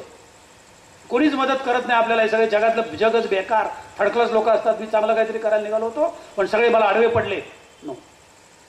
आणि त्या गुरेंच्या माध्यमातून परत प्रेझेंटेशन दिलं आणि म्हणले 15 दिवसात प्रदीप तुम्हाला कळवतो. 15 दिवसांनी परत मला बोलवलं आणि म्हणले आता नो टेलस की ह्याची कॉस्ट काय. तर मग माझ्या ह्याच्यात तर मग काय सगळे फुटले. आता ती जाहिरात कुठली आहे ती ह्याची, लड्डू फुटे तसलं काहीतरी लड्डू फुटले. मला वाटलं एक 5-10 लाख रुपयाचं आता काय गॅरंटेड मिळणार लोकांना. एवढं काम केलंय, कारण मला वाटायचं की भयंकर काम केलंय ना. तर मग पहिल्यांदा एक नेहमी ते एक शिकलं पाहिजे तरुणांनी की लगेच आपली कार्ड उघडं करायचं नाही. म्हणलं सर असं असं आहे, तुम्हीच सांगा आता मला किती पैसे देता येतील वगैरे वगैरे. पण ते चुकलं माझं त्यावेळेला.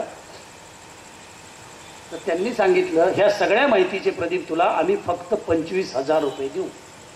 बघा हा, तुमच्या डोक्यातला आकडा किती, 5 लाख. पण बेकर असतो तो चुजर नसतो. 25,000ला तिथल्या तिथं देऊन टाकली माहिती मी. कारण म्हणलं कमीत कमी पुढचे 3 महिने तरी व्यवस्थित. कारण ते थांबवता येतं का सांगा ना मला. नाही, त्याचं सोंग नाही आणता येत. ती 25,000ला दिली. त्यानंतर 8 दिवसांनी परत पार्लेजी मधनं फोन आला. पार्लेजीनी पण बार्गेन केलं आणि 20,000चं ती सगळी माहिती घेतली. पण त्यानंतर या माहितीचा वापर कसा काय केला गेला नंतर त्या कंपन्यांनी केला की तुम्हाला कसं करायचं हे विचारलं आणि माहितीचा फायनली वापर कसा केला गेला. आणि तिथे माझी सक्सेस स्टोरी चालू झाली. माझी सक्सेस स्टोरी पहिल्यापासूनच होती, पण ही का पहिल्यापासून होती, कारण हा थॉट आला. ही सक्सेस स्टोरी मी नेहमी समजतो. आणि त्यावेळेला मला 3 आठवड्यानंतर टाटा टीतनं फोन आला, प्रदीप गुरे साहेबांचं, this is a fantastic information but what to do with this. आणि मग तो धागा पकडला मी. गेलो, म्हणलं sir we can do all this things in the villages. आणि त्याच दिवशी 100 गावात टाटा टीचा चहा लोकांना पाजण्यासाठीचं 3,80,000 रुपयाचं काम घेऊन पुण्यात परत आलो. तर असं आयुष्यात हा मोठा टर्निंग पॉईंट माझ्या. म्हणजे 25,000साठी झगडणारा तरुण हाल सगळे. त्याच तरुणाला त्याच व्यक्तीने फक्त 100 गावात काम करण्याचं 3,80,000 रुपयाचं काम दिलं. आणि जेव्हा तुम्हाला एका मोठ्या कंपनीत काय काम काय होतं हे, त्या गावामध्ये जाऊन लोकांना ऍक्च्युली चहा बनवून पाजवायचा. आठवडी बाजारात आठवडी बाजारमध्ये. कारण मी ते कन्सेप्ट दिलं त्यांना की जर आपल्या भारतामध्ये आपण फार चवणे लोक आहोत. जोपर्यंत unless and until you will not taste it you will not buy it. तुम्ही टेस्ट करत नाही तोपर्यंत काय बाय करत नाही. हे आपल्या भारताचा नियम आहे. आपल्याकडे तसं नाही ना की तुम्ही अमेरिकेत गेला तर सगळ्या अख्ख्या अमेरिकेत चाललं ते बर्गर एकसारखंच लागतं. मग ही ईस्टला खा, वेस्टला खा, नॉर्थला खा, साऊथला खा, त्यात काय फरकच नाही राव.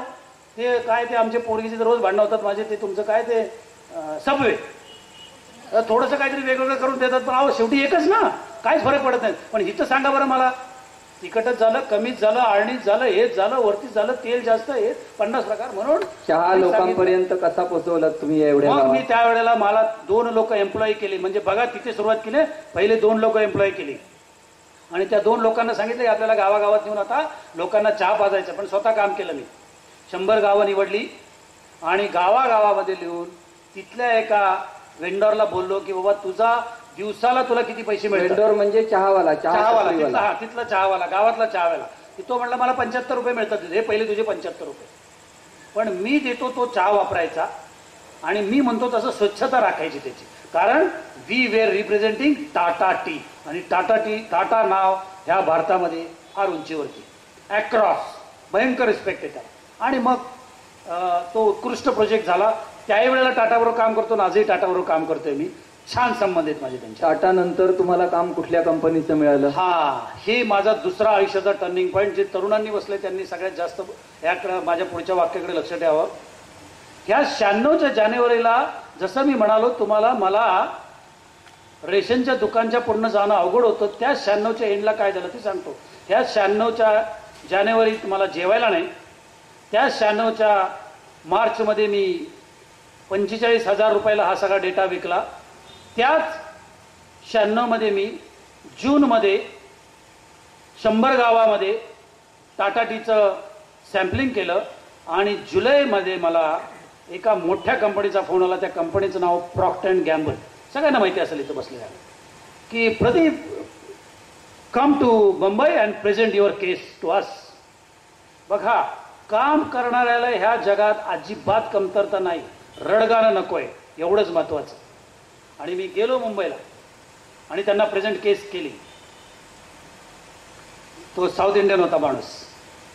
तो म्हणाला, प्रदीप आप जिस लँग्वेज में बात करना चाहते हो वो करो. आणि माझं नशीब दुसरं बघा, तिथे जे ब्रँड मॅनेजर होते ते जेजुरीकर होते. आज महिंद्रा अँड महिंद्रेचे मॅनेजिंग डायरेक्टर आहेत ते. एक कुठेतरी माणूस मिळतो तुम्हाला, मी त्याला गॉड म्हणतो, बाकी गॉडला मानत नाही मी, हे गॉड.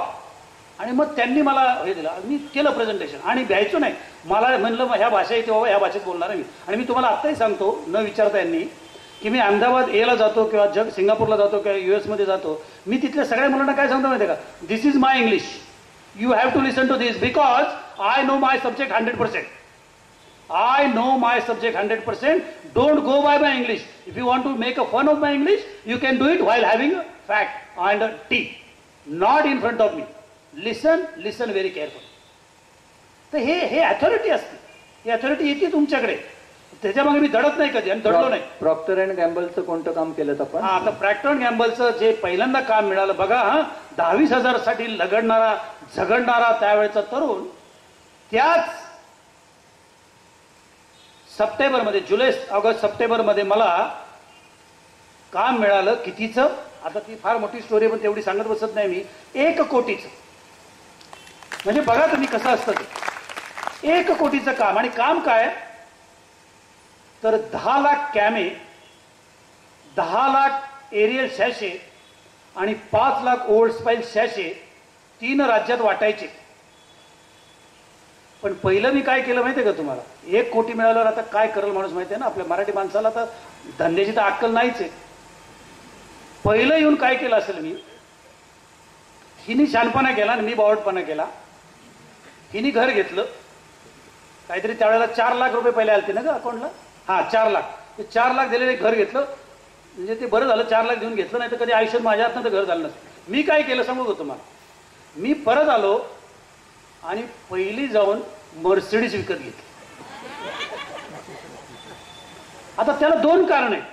एक खुन्नस, मी बिलीव्ह करतो खुन्नसवर. खुन्नस म्हणजे त्या खुन्नसच्या मुळे हे सगळं घडतं, म्हणून खुन्नस. म्हणजे मी काय चाकू सुरा घेऊन जाणारा खुन्नसवाला नाही. तर त्याचं कारण असं होतं, माझे वडील हे एक इरिगेशन मध्ये शिपाई होते. आणि त्या ज्या साहेबाकडे काम करायचे त्याची काळ्या कलरची अँबॅसेडर होती. आणि तो काय करायचा बाबा, माझ्या वडिलाला बराच वेळेला दरवाजा उघडून उभं राहायला सांगायचं. 5-5, 10-10 मिनिटं ऊन पाऊस वारा. मला ती तिडीक होती माझ्या डोक्यात. म्हणजे बघा, कळते ना तुम्हाला, बरेच जण आपण अनुभवतो. म्हणून माझ्या आयुष्यात माझी पिशवी सुद्धा मला कोणी उठवलेली आजचं आठवत नाही, अजिबात नाही चालत मला. आणि ते उभे राहायचे बिचारे, आणि हा बाबाजी 15 मिनिटं 20 मिनिटांनी यायचं. ती तिडीक होती माझ्या डोक्यात.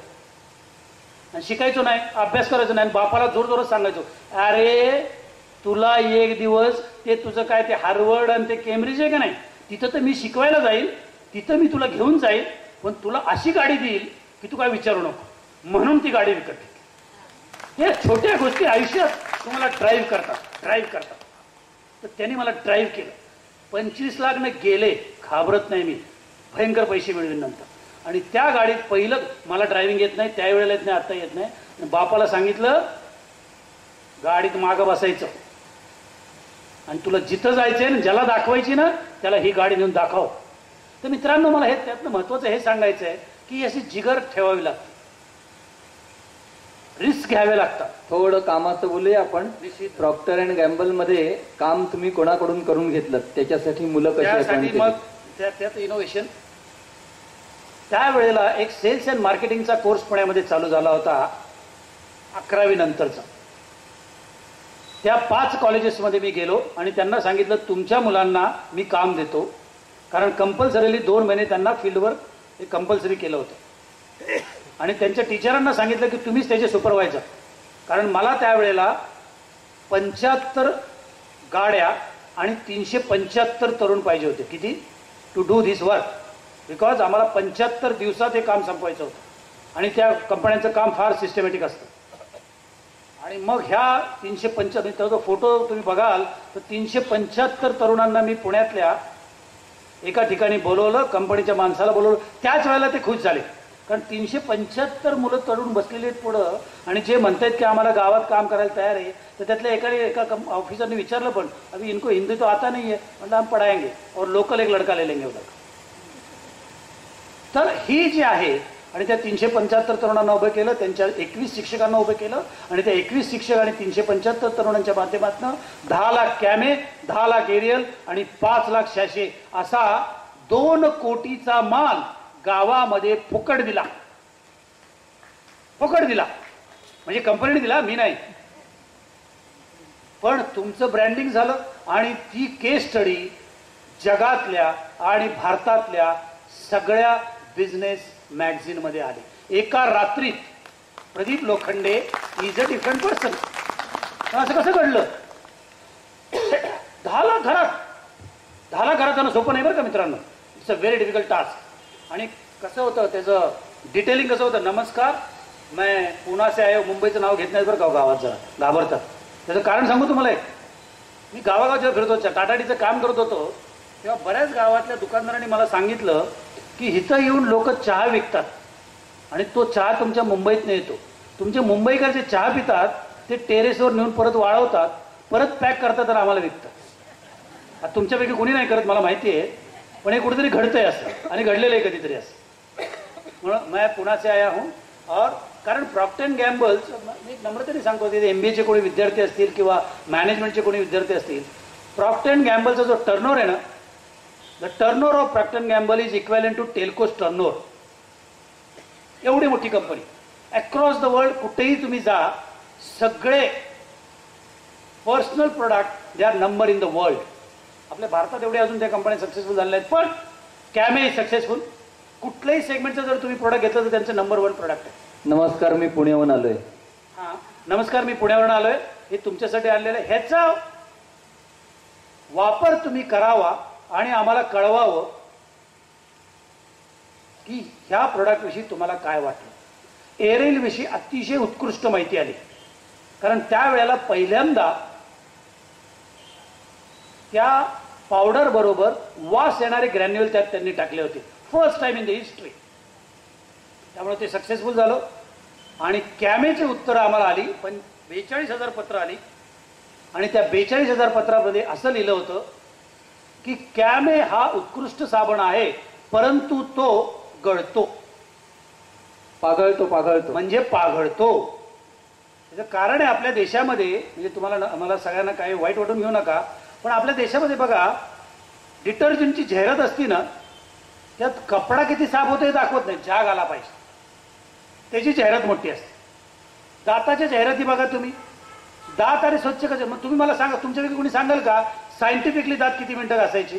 भारतात दरवर्षी 250 कोटी रुपये जाहिरातीवरती खर्च होतात. दातांच्या जाहिरातीवरती दरवर्षी 250 कोटी रुपये खर्च होतात आणि भारतातल्या 100 पैकी 98 लोकांना माहित नाही की सायंटिफिकली दात किती मिनिटं घासायचे. ही आपल्या देशाची दुर्दशा आहे. सायंटिफिकली फक्त 1.5 मिनिट दात घासायचा असतो. त्याच्यानंतर किती तुम्ही घासत बसला ना त्याचा काय उपयोग नाही. तर आम्हाला ते त्या कंपनीला लक्षात आलं, कारण भारतामध्ये कुठली गोष्ट ही मोठी पाहिजे, स्वस्त पाहिजे. तर तो साबण त्यांनी त्यावेळेला जाहिरात अशी होती, मलईयुक्त कॅमे.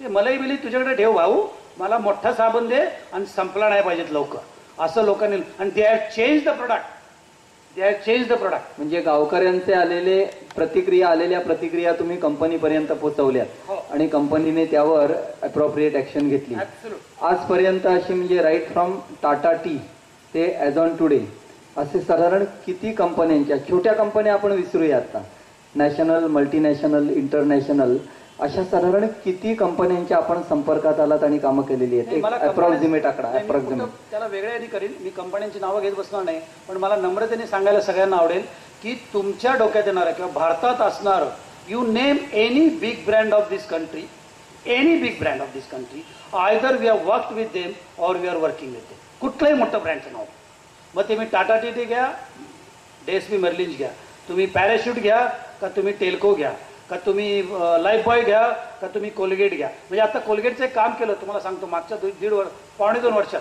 काय केलं, 40 लाख विद्यार्थ्यांना ओरल एज्युकेशन केलं. किती? 40 लाख. आणि 40 लाख विद्यार्थ्यांना एक पेस्ट आणि एक ब्रश असं 20 रुपयाचं पॅकेट 40 लाख विद्यार्थ्यांना दिलं.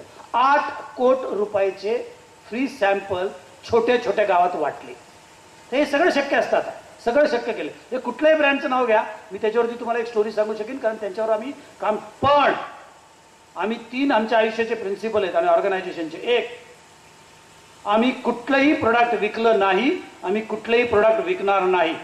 1. 2, आम्ही कुठलंही लिकर अँड टोबॅको बेस्ड प्रोडक्ट गावात नेलं नाही, आम्ही कुठलंही लिकर अँड टोबॅको बेस्ड प्रोडक्ट गावात नेणार नाही. म्हणजे मी साधू संत आहे का? अजिबात नाही. बिअर पितो, खोटं बोलून उपयोग नाही. कुठनं तरी कोणतरी बघणार, पण नाही. मी आज जे पैसे मिळवले त्याच्यात 200 पण जास्त पैसे मिळवले असते जर मी लिकर अँड टोबॅको बेस्ड प्रोडक्ट गावात नेले असते. आणि 3, मी शासनाबरोबर काम करत नाही. पण भारतातल्या कुठल्याही मोठ्या पॉलिटिशियनचं नाव घ्या, मी त्याच्यावर काम केलंय किंवा त्याच्यावर काम करतो, कुठलाही. त्यामुळे हे सगळं शक्य होतं, पण तुमच्या प्रिन्सिपलला धरून सुद्धा हे शक्य होतं. या एवढ्या बऱ्याच तुम्ही कंपन्यांचा आकडा, अहो आम्ही तुम्हाला टर्नओव्हर किंवा प्रॉफिट नाही विचारला, नंबर ऑफ कंपनीज विचारले आहेत फक्त. 10, 20, 25, 30, 50 ते 55 मेजर कंपन्यांवर काम केलं. तुमचं स्वातंत्र्य न सांगा हरकत नाही, तुमचं ते ट्रेड सिक्रेट असेल हरकत नाही.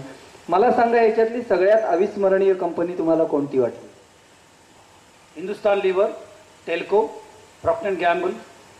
आता कसं आहे माहिती का, प्रत्येकाचे आपापले अप्रोचेस आहेत. ठीक आहे, सगळ्यांकडे शिकायला मिळतं. 3 कंपन्यांची नावं घेताय, खूप छान आहे. पण अविस्मरणीय तुमचं मार्केटिंगचं काम असं कोणतं आहे? लाईफबॉय. कोणतं, काय काम केलं? लाईफबॉय हे याच्यासाठी मी म्हणतो, कारण प्रत्येक भारताच्या ग्रामीण भागातल्या घरामध्ये लाईफबॉय असताना सुद्धा परत लाईफबॉय विषयी काय माहिती द्यायची? कारण त्याचे आजोबा, आई, वडील आणि तो तिघही लाईफबॉयच वापरतात, तरी सुद्धा लाईफबॉयवरती काम करायचं हा आमच्यासाठी सगळ्यात इंटरेस्टिंग होता. आणि तुम्हाला हे पण सांगतो, माझं आत्तापर्यंत कुठलेले जे काम केलेले आम्ही त्याच्यात सोशल अँगल असतोच, त्याशिवाय आम्ही कामही करत नाही. तर त्यात काय केलं होतं, मी जेव्हा मी स्वतः 5000 गावं बघितलेली आहेत. तुम्ही कुठलंही राज्य सांगा, मी तुम्हाला इथं बसल्या बसल्या फिंगरटिप्सवरती त्यात गावं किती आहे, तिथं अडचणी काय, तिथं काय घडतं, काय घडत नाही, कसं घडतं, घडताना अडचणी काय येतात, कोण तिथे जातं, कसं जातं, ते जातात ते फेल्युअर काय आहे, तिथे चांगल्या गोष्टी कुठल्या घडल्यात, ह्या फिंगरटिप्सवरती तुम्हाला सांगू शकतो. तर मी काय विचार केला, जेव्हा गावागावात फिरत होतो तेव्हा माझं असं लक्षात आलं की प्रत्येक विद्यार्थ्याचं दरवर्षी 2 वेळा माहिती घ्यावी लागते. ती कोणती? त्याची उंची आणि वजन. तर जेव्हा उंची घेतात तेव्हा ते काय करतात, शाळेमध्ये खिळ्याने येतं असं खोडलेलं असतं, आणि तिथं 4 फूट आणि 5 फूट लिहिलेलं असतं. हे मी बघितलं होतं. आणि मग हिंदुस्तान लिव्हरला जाऊन आम्ही सांगितलं की आपल्याला गावामध्ये शाळेमध्ये हाईट चार्ट देता येतील का. हाईट चार्ट बघा, पण त्या हाईट चार्टवरती तंदुरुस्ती की रक्षा करता येईल लाईफ बॉय. कारण 2 वेळा जो एक विद्यार्थी ते लावणार आणि त्याच्यापुढे उभं राहणार याचा अर्थ माझा ब्रँड तो वाचणारच. आता यात विक्री आहे का कुठं नाही, युटिलिटी आहे का तर 100%. कंपनीला फायदा, शाळेला फायदा, विद्यार्थ्यांना फायदा, गावाला फायदा, मला फायदा, सगळ्यांचा फायदा. पण तिथे कमर्शियल काय काही नाही, पण सगळं कमर्शियल. त्याच वेळेला जेव्हा गावात गेलो आम्ही, माझी एक गाडी जाती, माणूस जातो, तो माझ्याकडे वेळ असतो, शाळेत काम केलं आम्ही. त्याचबरोबर त्या गावातल्या ग्रामपंचायत कार्यालयामध्ये, कारण there is only one place in a village that is very important and a public relation place is a gram panchayat karyalay. मग त्या कार्यालयामध्ये आम्ही पण 3 प्लेट लावले. त्याच्यावर काय लिहिलं, स्वच्छतेचं महत्त्व, टॉयलेट नंतर हात धुतलं पाहिजे, त्याच्यावर लाईट बॉय. आणि त्याच गावातल्या 5 दुकानामध्ये एक कॅलेंडर दिलं, कारण त्याला फक्त बिझनेस करतो, लक्ष्मी कॅलेंडर दिलं. He doesn't understand anything social. So अशा पद्धतीने उत्कृष्ट की ज्याची प्रत्येक कामाची युटिलिटी झाली पाहिजे, लास्ट मॅनला पण आणि बिझनेसमॅनला पण, असे सगळे उपक्रम आम्ही केलेले आहेत. एखाद्या कंपनीने तुम्हाला फसवलं का? ह्या कंपनीत, ह्या रुरल रिलेशनच्या याच्यात कोणी फसवलं नाही. जे मी पहिल्यांदा डिस्ट्रीब्युशन करत होतो त्यात फसवलं. मग हे सगळं कंपनीचं छान चाललं होतं तुमचं, रुरल मार्केटिंग नाही म्हणायचं, रुरल रिलेशन्स. हो, हे सगळं छान चाललेलं असताना राजकारणात उडी मारावीशी का वाटली? म्हणजे तुम्ही काही उभे राहिलेले नाही यार, पण तरी राजकारण क्षेत्रात आपण जावं असं का वाटलं? नाही, राजकारण एक आपण लक्षात ठेवलं पाहिजे, तो आपल्या आयुष्याचा अविभाज्य भाग आहे. आणि माझ्या मते प्रत्येक भारतीय हा राजकारणी आहे, प्रत्येक भारतीय हा क्रिकेटर आहे आणि प्रत्येक भारतीय हा स्टार आहे. कारण आपल्या आयुष्यामध्ये ह्या 3 गोष्टीला सगळ्यात जास्त महत्त्व आहे. कारण बसल्या बसल्या आपण सांगतो सचिन तेंडुलकरनी अशी बॅटिंग करायला पाहिजे होती, बसल्या बसल्या आपण सांगतो की मनमोहन सिंगांनी अशी स्कीम आणायला पाहिजे होती, आणि बसल्या बसल्या आपण सांगतो की अमिताभ बच्चननी थोडीशी अशी जर ऍक्टिंग केली असती तर फार बरं झालं असतं. हे आपल्याला आहे, चांगली गोष्ट आहे ना, कशाला वाईट म्हणून समजायचं आपण त्याला. म्हणून मी असं विचारलं तर बॉलिवूडमध्ये तर मी जाऊ शकत नाही, लुक ॲट माय कलर यार अँड हाईट. म्हणून मी म्हटलं की हा जो महत्वाचा भाग आहे, आणि दे आर द पॉलिसी मेकर्स. अहो, आपण इथं बसून शहरात शहाणपणा करतो. आजपर्यंत जाणारे सगळे आतापर्यंत जे महाराष्ट्राचे मुख्यमंत्री झाले ते कुठनं आले तो? अहो, ते महाराष्ट्र ठरवतात, तुम्ही आम्ही नाही. शहरात बसून बाभळगावात येणारे विलासराव देशमुख ठरवतात, काटेवाडीत येणारे शरद पवार ठरवतात, कराडामधनं येणारे पृथ्वीराज चव्हाण ठरवतात. आपण तुम्ही आम्ही काय ठरवत नाही, फक्त शिव्या देत बसतो आपण त्यांना. म्हणून मी ठरवलं की त्यांच्यावर काम करायचं, पण गव्हर्नमेंटबरोबर काम करणार नाही हे ठरवलंय. म्हणून मी तुम्हाला सांगतो, त्याच्यात जास्त बोलता येणार नाही, पण शरद पवारांबरोबर काम केले, राज ठाकरेंबरोबर केले, बाळासाहेबांबरोबर केले. काय एक्झॅक्टली काय काम आम्ही काय करायचो, आम्ही सांगायचो की तुमच्या दृष्टीने जो मतदार आहे तोच हिंदुस्तान लिव्हरचे जे चेअरमन आहेत परांजपे साहेब, त्याच्या दृष्टीने तो ग्राहक आहे, आणि तोच प्रदीप लोखंडेच्या दृष्टीने ओपिनियन लीडर आहे. तो कंपॅरेटिव्हली आमच्याशी सगळ्यात चांगला बोलतो, कारण मी त्याच्याकडनं देणं घेणं काय नाही माझं. म्हणून आम्हाला त्याची सगळी माहिती कळती, ती टॅब्युलेट करून आम्ही तुम्हाला देणार.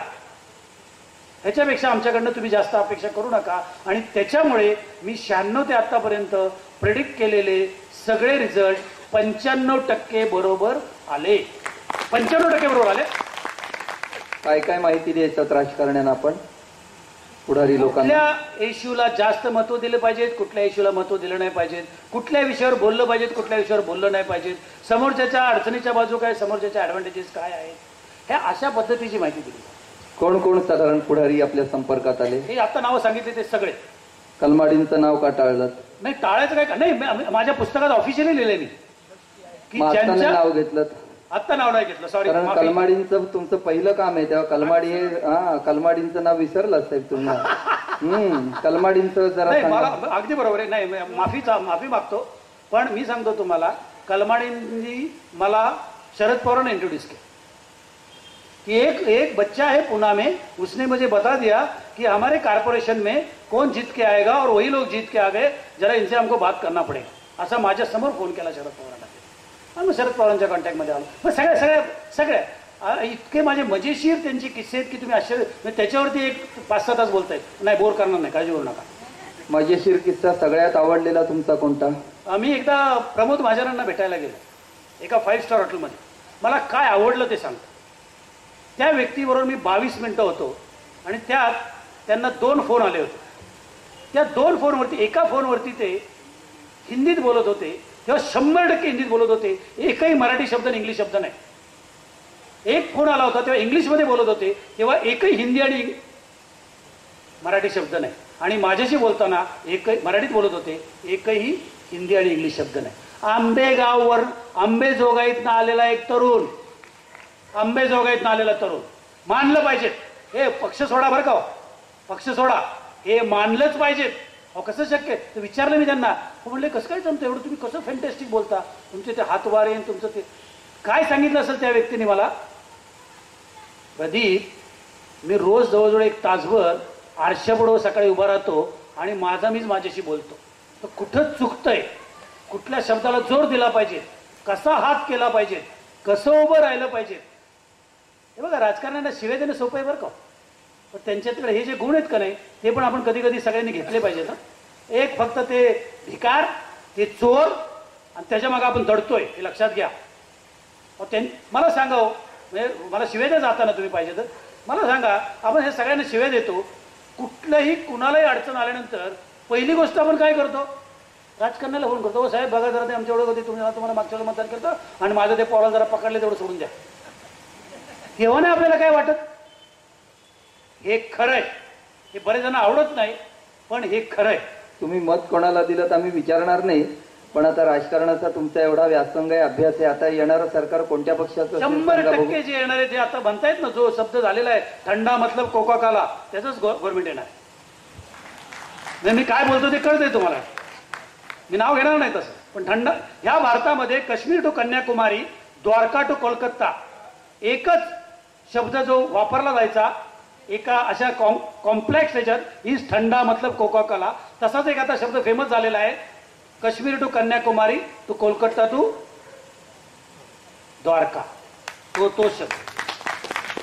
कोणकोणत्या राजकारण्यांची आपण भेट घेतलीत? आपण मनसेचे राज ठाकरे साहेब विसरलात. राज ठाकरे तेच म्हणलं, नाव घेता घेता इथं ते अंधार होईल. राज ठाकरे आपल्याला कसे वाटले संपर्कातून? मला तुम्हाला सांगू का, राज ठाकरेंचा आता मी तुम्ही म्हणाले तर कुणाच्या बाजूने नाही आलो बरं का, म्हणून वेगळ्या कलरचं घातलं मी, कुठल्याच पक्षाचं नाहीये. पिवळं जरी घातलं तरी लगेच म्हणतात नायडूंचं आहे, म्हणजे कोणाचं, आंध्र प्रदेशमधल्या नायडूंचा पिवळा कलर आहे, माहिती ना तुम्हाला. यांनी वाटून घेतलेत कलर सगळे. राज ठाकरेंचं एक तुम्हाला मस्त उदाहरण सांगतो. बोलायला तर म्हणजे काय विचारू नका तुम्ही. एकदा रात्री आम्ही गप्पा मारत बसलो होतो आणि तो माणूस मला काय म्हणाला माहिती आहे का, असं बोलता बोलता शिवाजी महाराज आले. त्या राज ठाकरेंनी मला 20 मिनिटं घोड्याचा नाल ह्याच्यावर सांगितलं. आपल्यापैकी किती जण सांगू शकेल 2 मिनिटं, 1 मिनिटं, अर्धा मिनिटं, 20 सेकंड. नाल, घोड्याची नाल, अभ्यास असतो यांचा. आणि त्याच्यात वाजले 2:30 आणि त्याचा दुसरी लाईटर साईड बघा. 2:30 वाजता मला परत डायलॉग काय मारतायत राज ठाकरे, लोखंडे माझी आता बुबळं पडायला लागली, म्हणजे त्याला झोप आली होती. तर बोलायची पद्धत बघा कशी मस्त असतात, फार इंटरेस्टिंग असतात ही लोक, फार. कारण ते हजारो लोकांना रोज भेटत असतात, हजारो लोकांना रोज भेटत असतात. रिमोटवर त्यांनी काय कोटी केली होती. त्यांच्या घरी एकदा जेवायला गेलो होतो आणि एक मोठ्या कटोरीमध्ये भरपूर, त्या माणसाला संगीताचं भयंकर आवड आहे, राज ठाकरे यांना भयंकर संगीताची भयंकर आवड आहे त्यांना. तर तिथे एका कटोरीमध्ये एक 20-25 रिमोट पडले होते. मी म्हणलं अहो राजसाहेब हे एवढे रिमोट कुठले? अरे म्हणले मी अख्खं गव्हर्नमेंट रिमोटवरच चालवतो की. हे लोक म्हणजे मी बाळासाहेबांचे पण माझे असे मस्त किस्से आहेत माझ्या आयुष्यात. नशिबाने मला सगळ्या लोकांना, छान छान लोकांना भेटायला मिळालेलं. शरद पवार साहेबांनी काय तुमच्याबद्दल उद्गार काढले होते की वाईचा मुलगा आणि जो सांगतो ते महाराष्ट्रात घडतं, म्हणजे असं नाही घडत बरं काय. असं असतं तर काय सांगायचंय. पण मी तुम्हाला त्यांचा एक किस्सा सांगतो, कारण सगळे पक्ष झाले पाहिजेत ना. आता एक झाला 3 भाषा येतात, दुसरा झाला आता तिसरा सांगतो. आम्ही न विचारता तुम्ही प्रमोद महाजनांचं सांगितलं होतं, बाकीच्यांची नावं आम्ही विचारलेली आहेत, तुम्ही ते उत्स्फूर्तपणे सांगितलं होतं. नाही, कारण मला नाविन्यपूर्ण म्हणला. आणि मी तरुणांसाठी सांगतोय की भाषेवर प्रभुत्व पाहिजे. पवारांना एकदा मी एअरपोर्टवर भेटलो आणि ते काय करायचे, माझा एक मित्र सतीश मगरचे तुम्हाला सांगितलं, ते त्याला अरेतोरी म्हणायचे पण मला आव जाऊ म्हणायचे, म्हणजे मी लांबचा आणि तो जवळचा. आणि लोखंडे काय चाललंय नवीन, म्हणलं काय नाही सर, काय असं तसं मला काहीतरी असं तेवढ्यात काय झालं, म्हणलं मला ना असं कम्प्युटर देतो, मग तुम्ही पुस्तकं देत नाहीत असं मला म्हणाले. पुस्तकं काय देत नाहीत तुम्ही? म्हणलं चालेल ना, आवडेल साहेब मला द्यायला पुस्तक. त्या माणसाने लगेच फोन काढला आणि फोन केला. ते काय बोलताना कोणाला ऐकायला येत नाही समोरच्याला, काय काहीतरी केलं त्यांनी. 2 मिनिटात मला म्हणले तुम्हाला एक फोन येईल आणि मग कळवा मला काय होतं. ते दिल्लीला, आम्ही दिल्लीला चाललो होतो, मी सतीश म्हणून, ते पण दिल्लीला, पण ते VIP, आम्ही आपलं नॉर्मल. परत आलो. दुसऱ्या दिवशी सकाळी मला फोन, कोणाचा फोन? जयंत नारळीकरांचा. मला पवारसाहेबांचा फोन आला होता आणि त्यांनी मला तुम्हाला 2000 पुस्तकं पाठवायला सांगितलेली आहेत आणि त्या पुस्तकाचं नाव आहे आकाशाशी जडले नातं. म्हटलं पाठवा साहेब. कुठं पाठवतं? किती पुस्तकं? 2000. तिसऱ्या दिवशी पुस्तकं माझ्या ऑफिसमध्ये. एका पुस्तकाची किंमत किती? 2000 रुपये, म्हणजे 40 लाख रुपयाची पुस्तक. 1 मिनिटं कळेलच मला, हायला उद्या बिल आलं तर करायचं काय? मी साहेबांना फोन लगेच, साहेब ते पुस्तकं आली, म्हणजे हळूच साहेब ती पुस्तकं आली. हो ते असं करा, माझ्या कॉन्स्टिट्युन्सीमध्ये तुम्ही वाटून टाका. तर मग मी पॉज घेतलाय. म्हटलं म्हणजे आता पैसे तर द्यायचे नाही, त्यामुळे चिंता मिटली आपली. म्हणलं साहेब ते 2000 पुस्तकं आहेत. हो ना म्हणले, माझ्या कॉन्स्टिट्युन्सीमध्ये जवळजवळ 1700 गावं आहेत. त्या माणसाला सगळं पाठा. मांडवगण फराटा गाव कुठं आहे, मांडवगण फराट्यामध्ये तिथल्या लिफ्ट इरिगेशनचा काय प्रॉब्लेम आहे, ते पाण्यामध्ये चिखलामुळे अडलेलं आहे का कशामुळे, इतकं सगळं ते माहिती. तर मी म्हटलं साहेब पण ते म्हणजे काय काय तुम्हाला काय म्हणायचं ते सांगा पडतेस. म्हटलं साहेब असं करतो, मला एक वाक्य बोलू का तुम्हाला? म्हटलं बोला. म्हटलं ही जी पुस्तकं आहेत ही महाराष्ट्रातल्या 300 तालुक्यातल्या प्रत्येक तालुक्यात 6 शाळेमध्ये मी देतो, असं रिटून बोललो. ओके म्हणले, मी तुम्हाला पत्र पाठवतो, 1-2 दिवसात तुमच्याकडे ते पत्र येईल. ते पत्र आणि पुस्तक तुम्ही देऊन टाका. तिसऱ्या दिवशी सतीश मगरचा फोन, ते पुस्तक वाटायला पैसे किती खर्च येणार आहेत ते माझ्याकडनं घेऊन जा, म्हणजे तिकडनंच फिल्डिंग लागली असणार. आणि 3 दिवसांनी मला कुरिअर आलं, एक 2000 पत्र सही केलेलं. तेव्हा मला कळालं की हा बाबाजी नेहरू सेंटरचा पण अध्यक्ष. म्हणलं जिकडे सगळे सायंटिस्ट, ह्या बाबाचं काम काय तिथं, पण अध्यक्ष. आणि नेहरू सेंटरच्या लेटर पॅडवर लिहिलेलं होतं की हे पुस्तक आपल्या शाळेला शरद पवारांच्या माध्यमातून देण्याला असं ते पुस्तक, आणि ते सगळं आम्ही सगळ्या शाळेत वाटलं. पण इंटरेस्टिंग स्टोरी आहे का? आणि मग त्या प्रत्येक, मी कायम पोस्टकार्ड दिले ना तुम्हाला सगळ्यांना आज, ते त्यासाठीच दिले. ते पोस्टकार्ड, त्या पुस्तकात मी पोस्टकार्ड टाकली आणि त्याच्यावर जयंत नारळीकरांचा पत्ता टाकला आणि माझा पत्ता टाकला. आणि जयंत नारळीकरांना एक 5-10 हजार पत्र गेली, मला 35,000 पत्र आहे पुस्तक आवडल्याबद्दल. पण नारळीकरांना जे पत्र गेली त्यात काय लिहिलं होतं मुलांनी माहिती आहे? त्यात एक चॅप्टर होता, सूर्य पश्चिमेला उघडतो. तर त्यांनी पोरांनी मलाही फोन करून विचारून पत्रात दिलं होतं, काहीतरी ह्यांचं लिहायला चुकलंय हो. म्हणजे जयंत नारळीकरांना ते गावातलं पोरग म्हणतंय की काहीतरी यांचं लिहायला चुकलंय. डेअरिंग तर नाही करू शकत, डायरेक्ट चुकलंय म्हणू शकतो ते. सर याचा अर्थ असा आहे मित्रांनो, की असं जे आपण समजतो की गावातल्याला काय कळत नाही, मोठी लोक काय करत नाहीत, सगळेच डाकू आहेत, सगळेच संपलेलं आहे. तुम्हाला सांगू, या जगात 1% लोक बेकार आहेत, फक्त 1%. 1% लोक चांगली आहेत आणि आपण जे सगळे 98% आहोत ना, त्यात 2%च्या मागं पळत असतो. पण आता जय कोणाचा आहे? त्या 1% बेकार लोकांचा. पण येणार आहे आपल्या 1% चांगल्या लोकांचा दिवस, हे लक्षात ठेवा. काय हे 2% चालवतात सगळं, बाकी नाही कोणी चालवत. आपण फॉलोअर आहोत सगळे, 100% फॉलोअर होतात. शरद पवार साहेब आता आमच्या साहित्य क्षेत्रातही आहेत असं आता म्हणतात लोक, खरं खोटं तेच जाणे आता. तेच जाणे हो. तर पण साहित्य क्षेत्राशी तुमचा संबंध आला तो म्हणजे पुस्तकांशी. या पुस्तकांचं खरं तर तुम्हाला काही प्रेम नाही, तुम्ही काही वाचक वगैरे नाही आहात. हा, तर तरी सुद्धा हे पुस्तकांचं जग आपण बघावं आणि शाळांपर्यंत पोहोचवावं असं तुम्हाला का वाटलं? नाही, मी त्याच्या अगोदर एक थोडी स्टोरी सांगतोय. किती वेळ आपल्याला? एक 10 मिनिटं संपवायचं चालेल? मला सांगा बरं, हक्काने सांगा, काय नाही. 5 मिनिटं, 10 मिनिटं पाठीमागचे ते सगळे चालेल ना? जरा हे 10 मिनिटात उरकतो मी. आता मी सांगतो काय झालं, सांगतो तुम्हाला. मी एक प्रश्न घेतोय मध्ये, की मला 96 ते 2000 गच्च पैसे मिळाले, म्हणजे माझ्या डेफिनेशन मधल्या. कारण अमिताभ बच्चनच्या डेफिनेशन मधनं मी जर बंगला करायला गेलो तर माझं जमणार नाही, तिथे परत बऱ्याच वेळेला गडबडी असतात. आणि 2000 साली मी माझ्या फॅमिलीला आणि मला स्वतःला समजवलं की इथून पुढे मी माझ्या आयुष्याची पण तोपर्यंत घर, गाडी, जगप्रवास, हे ते नाटकं जे आपल्या मराठी माणसाला टिपिकल करायला लागतात ना, ती सगळी करून टाकली. आई वडिलाला ते केम्ब्रिजला वगैरे पाठवलं बरं का, सगळं ऑक्सफर्ड विक्सफर्ड सगळं जग बघून आले माझे आई वडील. आणि तुम्हाला गंमत गोष्ट सांगतो, आता ते नाही आहेत माझे वडील, त्यामुळे ठोकून सांगतो मी, नाही तर आवडलं नसतं त्यांना. मी चोरून बिअर प्यायचो. ह्या बाबाची सुपारीचं खाण न खाणारा, त्याला ते लय राग यायचा, त्या आईला हे दारू पितं असंच म्हणायचे कधी कधी. तर मी त्यांना समजायचो, अण्णा मी दारू पितो म्हणजे काय, असं काय कुठंतरी गटारीत पडायला न्यायला काय करत नाही. आणि मग जेव्हा त्यांना मी युरोप टूरला पाठवलं, तेव्हा जेव्हा फ्रान्सला गेले ते येताना मला एक वाईनची बाटली घेऊन आले. तेव्हा मग अण्णांना मी म्हटलंय, बघा अण्णा, हे तुमच्या आता तिथे गेल्यावर लक्षात आलं, इथं मी किती सांगून त्यांना पटलं नाही. तर 2000 मध्ये हे सगळं मिळाल्यानंतर मी 2001 मध्ये एक कॉल घेतला.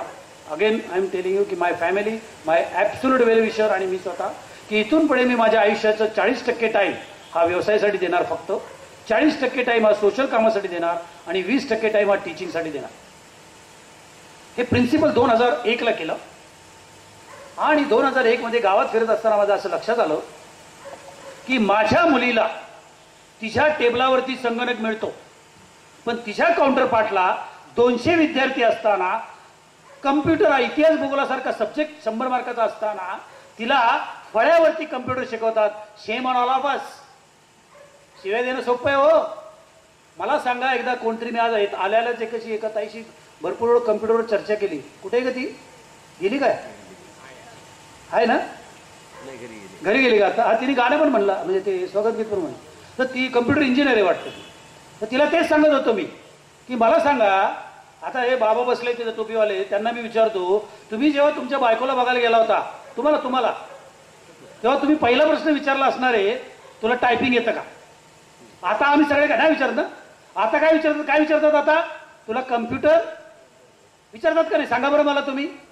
तर हे घडतं शहरात सगळं. त्यांना नको, तेही भारतातच राहतात, तोही 5वीतच आहे, त्यालाही शिक्षणाचं पुढे जायचंय. आणि फक्त 30% लोकांची प्रगती होऊन हा देश सुधारणार नाही.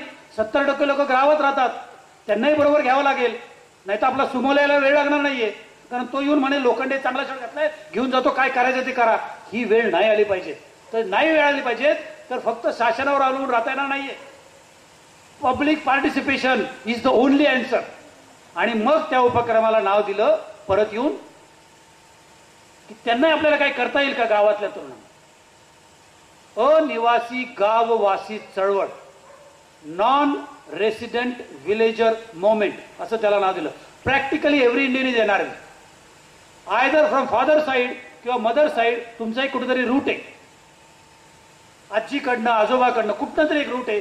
Do something for that village आणि India will be change India. कारण तिथे जेव्हा तुम्ही करता, तुमची कुठलीही अपेक्षा नसती त्या गावाकडनं. कारण त्या मातीमुळेच मी इथं आज बसलोय आणि इथं बसले. म्हणजे खेड ना तुमचं, प्रत्येकाचं कुठेतरी गाव आहे. आणि मग नुसतं बोलून होत नाही, ह्या देशाला ऍक्शन करणाऱ्या लोकांची आवश्यकता आहे. ह्या देशाला काहीतरी घडवणाऱ्या लोकांची आवश्यकता आहे. आणि मग परत येऊन मी त्याला नाव दिलं अनिवासी गाववासी चळवळ. आणि त्याच्या अंतर्गत सांगितलं, तुम्ही तुमचा जुना संगणक फेकून देण्याच्या ऐवजी आमच्याकडे द्या. तो आम्ही अशा शाळेमध्ये लावू की जिथे 200 विद्यार्थी आहेत, कमीत कमी एक टीचर आहे जो कम्प्युटर शिकवू शकतो आणि एक पक्की रूम आहे. आणि चॅरिटी स्टार्ट्स एट होम.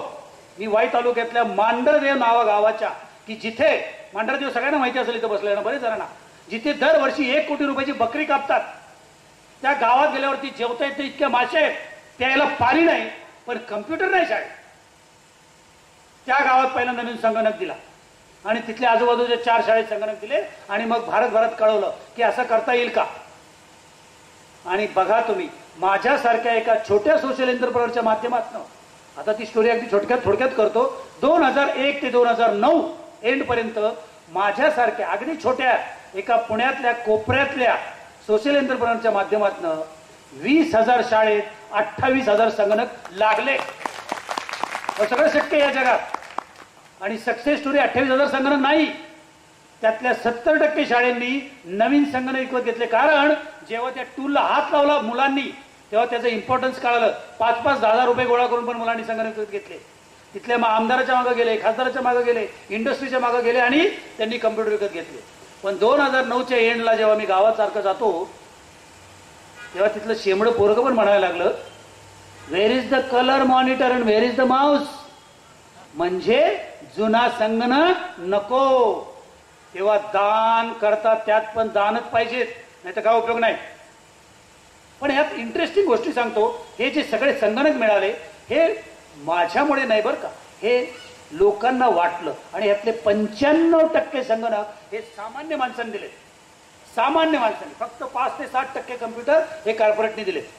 म्हणजे प्रत्येकाच्या देण्याची ही आहे, प्रत्येक जण करत आहे या देशात. जरा लॉट ऑफ अनसंग हिरोज विषय येईल पुढे. अनबिलिव्हेबल लोक काम करतायत या देशात. म्हणूनच ही लाईट लागली आहे. हे सगळं व्यवस्थित चाललंय. तिथे टाकलं गेलं, घरात पाणी येतं, कुठेतरी काम करताय, सगळं संपलंय काय? हे आपल्या ज्या भ्रमात आहोत ना आपण, सगळं संपलंय या देशात. ह्यातनं आपल्याला कुठेतरी बाहेर लागणार आहे मित्रांनो. आणि मग जेव्हा मला कळालं की अरे म्हणजे एकाच उदाहरण देतो तुम्हाला.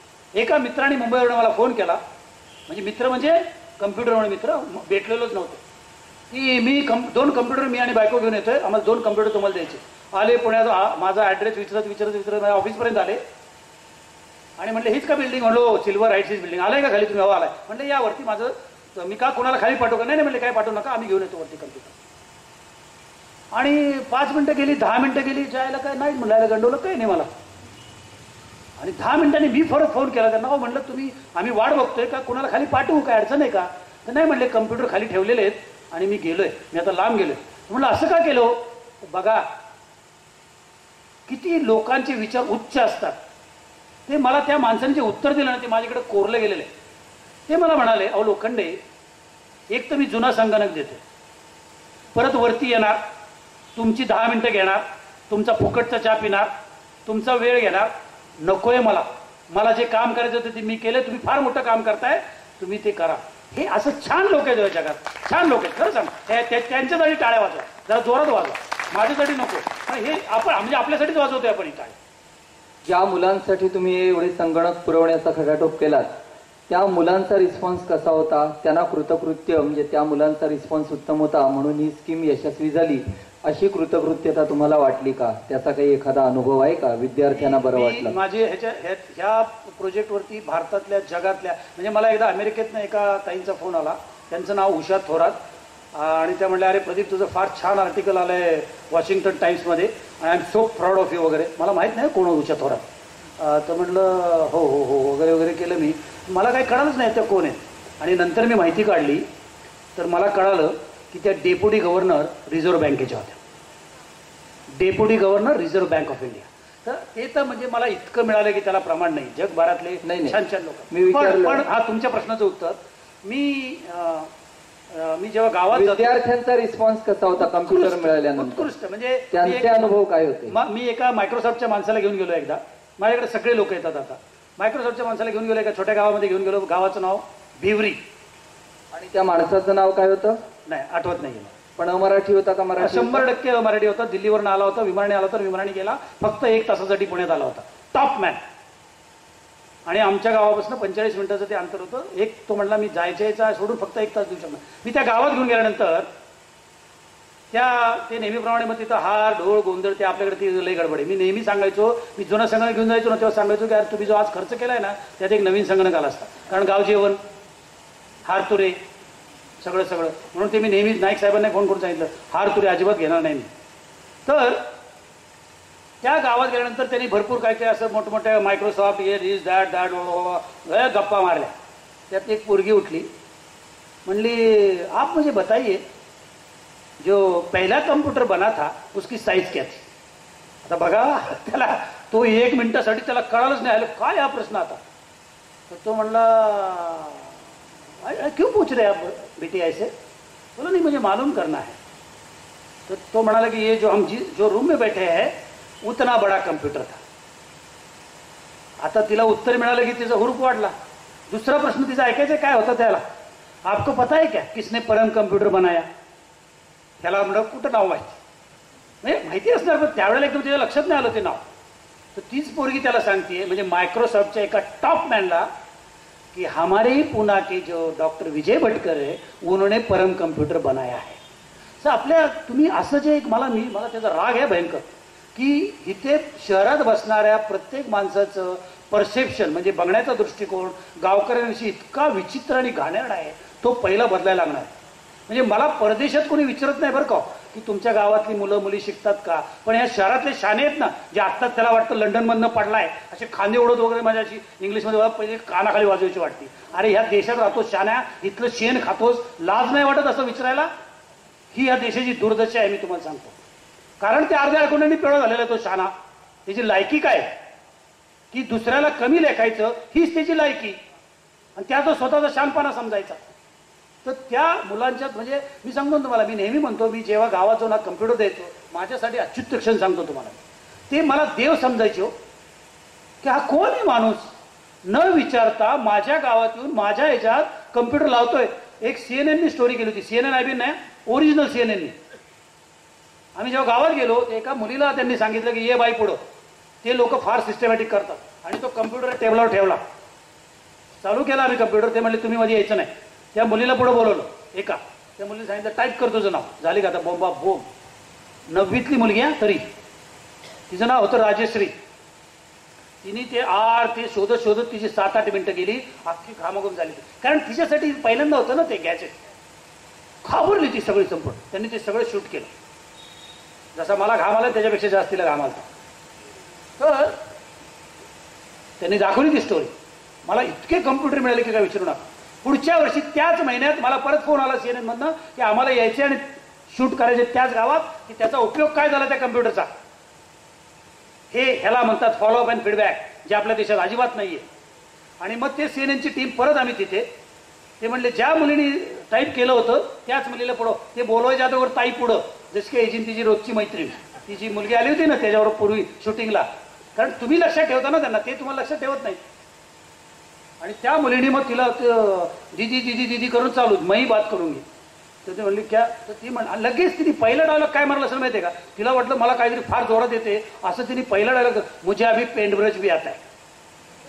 आता पेंट ब्रश येणे म्हणजे काही फार मोठी गोष्ट नाही ना. मुझे अभी डॉस भी आता है, मैं क्या करके दिखाऊ, हा चेंज. आणि मग तिला म्हटले नाही हो ठीक आहे, अभी मैं आपका इंटरव्ह्यू लेने वाली हूँ. तर तिला बसवलं खुर्चीवरती आणि तिला बोलायला सांगितलं. तर ती जी राजश्री मागच्या वेळेला 9 मिनिटं तिचे शब्द लिहायला वापरत होती, गामावून झाली होती. तिने बसून जे आपल्या देशात भाषणबाजी येतीच नाही तरी बरेच जणांना, जी काय इंटरव्ह्यू दिला तुम्ही विश्वास करणार नाही मित्रांनो. पहिला तिने डायलॉग काय मारला असेल की मला काय जमेल मला माहीत नाही, पण मला 2 गोष्टी करायच्या. कारण आमच्या मुलींची अडचण अशी असती की लग्न होईल तिकडे मला जायला लागणार, पण मी 100% कम्प्युटर टीचर होणार.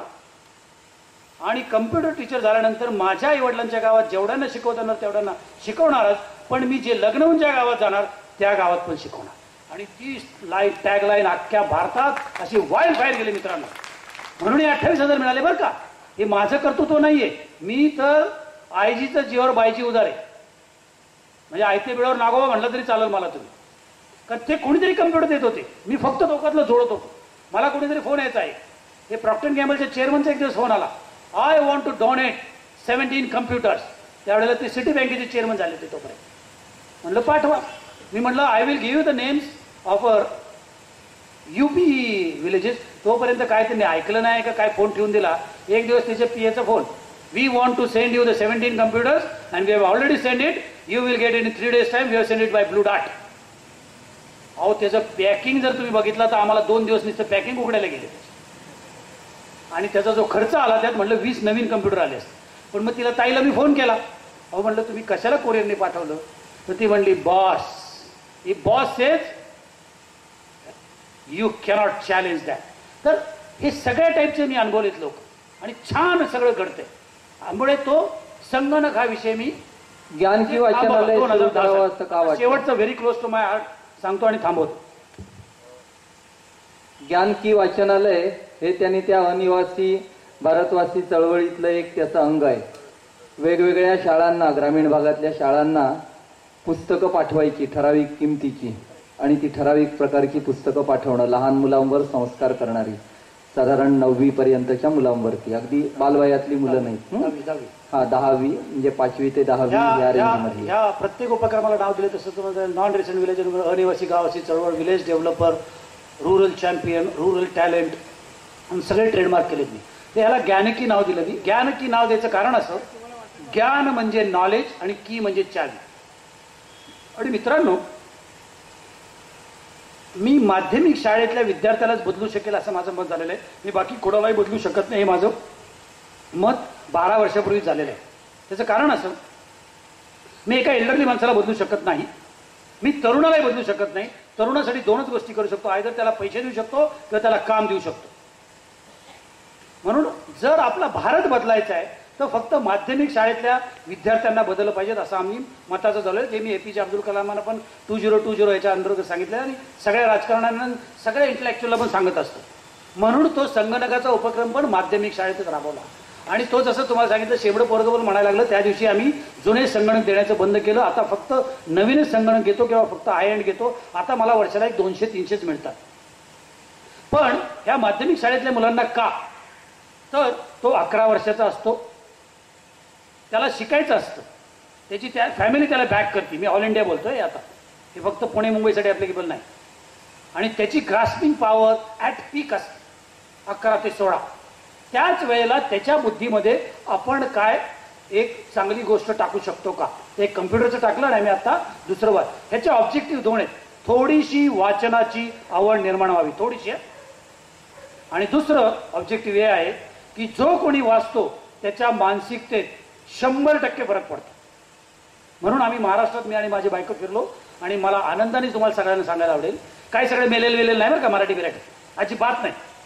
श्यामची आई वाचायची, मला सापावरती पुस्तक वाचायला मिळेल का, मला किल्ल्यावरती पुस्तक वाचायला मिळेल का, मला हे पुस्तक मिळेल का, मला वी वेर शॉक्ड. परत आलो आणि विचार केला, हे सगळं पब्लिक पार्टिसिपेशन मधनं आहे की मी एका व्यक्तीला किती पैसे मागू शकतो, तर 5,000 रुपये, 5,555 रुपये मागू शकतो असं ठरवलं. मग रिव्हर्स कॅल्क्युलेशन केलं की 5,055 मध्ये मी किती पुस्तकं देऊ शकतो. तर त्या पुस्तकात असा विचार केला की विद्यार्थ्याच्या डोक्यात येणारा कुठल्याही विषयाचं एक तरी पुस्तक त्यात हवं. मग ते डिझास्टर मॅनेजमेंट का ड्रामा का संगीत का सेक्स, यू नेम इट, सगळ्या विषयाचं एक तरी प्राथमिक पुस्तक त्यात हवं. अशी एक लिस्ट तयार केली. त्यात अग्निपंख पण घेतलं, त्यात बटाट्याची चाळ पण घेतली, त्यात सुधा मूर्ती पण घेतल्या, त्यात सुनीता विल्यम्स पण घेतली, त्यात नापास मुलांची गोष्ट पण घेतली, त्यात श्यामची आई पण घेतली, त्यात 7 बोक्या पण घेतल्या, यू नेम इट. जी सगळी महत्वाची पुस्तकं आहेत ती सगळी पुस्तकं त्यात घेतली. आणि ही पुस्तकं गावातल्या माध्यमिक शाळेतच उघडण्याचं ठरवलं. ज्ञान म्हणजे नॉलेज आणि की म्हणजे त्याची चावी, ज्ञान की वाचनालय. ह्याच्यामध्ये आम्ही 180 ते 200 पुस्तकं देतो. हे फक्त ग्रामीण भागातल्या माध्यमिक शाळेमध्येच उघडलं जातं. कारण तुमच्यापैकी आता बसलेल्यांपैकी कोणीही व्यक्ती उद्या उठून जाऊन APJ अब्दुल कलामांचं अग्निपंख 250 रुपयाचं विकत आणू शकतो. तुम्ही जस्ट विचार करा की एक खेड्यागावातला बाप आपल्या मुलीला ते 250 रुपयाचं पुस्तक आणू शकेल का? नाही. आणि आपल्या महाराष्ट्रातल्या 35 जिल्ह्यापैकी 22 जिल्ह्यात पुस्तकाचं दुकानच नाही. उगाच पुरोगामी, developed and this and that, 2020 super power, please भ्रमात राहू नका. आणि मग त्या मुलीला मिळालं पाहिजे त्या वयातच वाचायला ते. म्हणून माध्यमिक शाळा, छोटं गाव, 350 उंबरठे, पण तिथेही मुली शिकतायत, तिथेही मुलं शिकतायत. 200 विद्यार्थी आहेत तिथे, पण 300 विद्यार्थी आहेत, 400 विद्यार्थी आहेत. अशा शाळांना हे वाचनालय द्यायला सुरुवात केली. परत चॅरिटी स्टार्ट सेट हो, मी माझ्या तालुक्यात पहिले 4 वाचनालय लावली, एकूण मिळून मी आतापर्यंत 100 लावली स्वतः. पण ह्याचे डोनर ह्या सगळ्या महिलाच आहेत. कुणीही पैसे देऊ द्यात. सुमेध ओलांडीने पैसे दिले तरी त्यांच्या आईचं नाव द्या, बहिणीचं नाव द्या. हे टाळ्या वाजव महिलांनी, हे नाही वाजवणार आम्ही. टाकेला मुलं डेंजर आहे बरं का. सगळ्या डोनर तुम्ही आमच्या साईटवर जाऊन बघू शकता. आणि हे जे मगाशी म्हटलं ना, खांदे उडवत मला भारतात जे शांतपणा विचारतात की अरे तिकडं वाचतात का, अजून विंचू आहे का, हत्ती आहे का, साप आहे का, त्यांनाही सांगितलं की अरे तिथे वाचत नाही. ही जी गावातली मुलगी आहे ना, ती त्या वाचनालयाची मॉनिटर आहे. गावातली शाळेतली मुलगीच त्याची मॉनिटर. आणि मित्रांनो, मागच्या 670 दिवसात 1255 शाळेमध्ये वाचनालय उघडली. हे महत्वाचं या देशाला.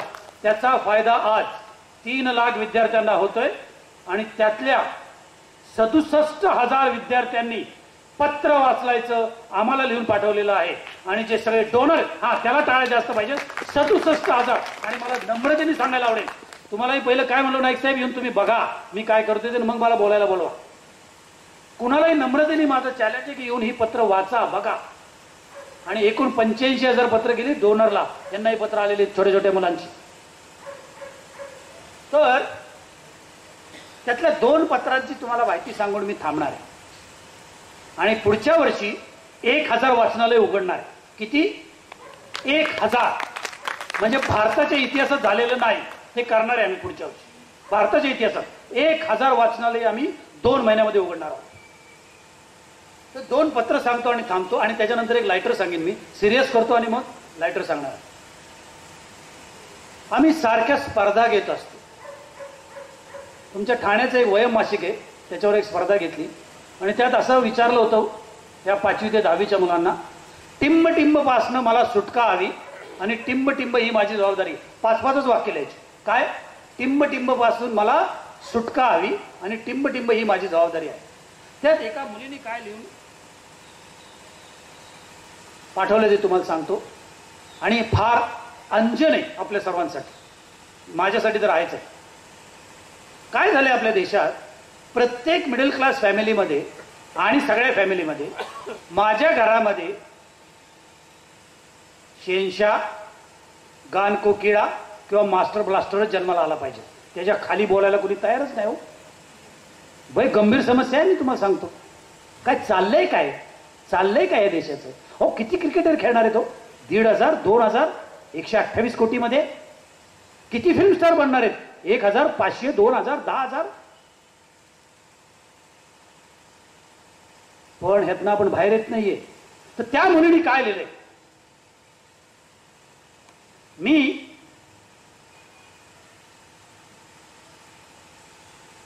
मला शिक्षणापासून सुटका हवी.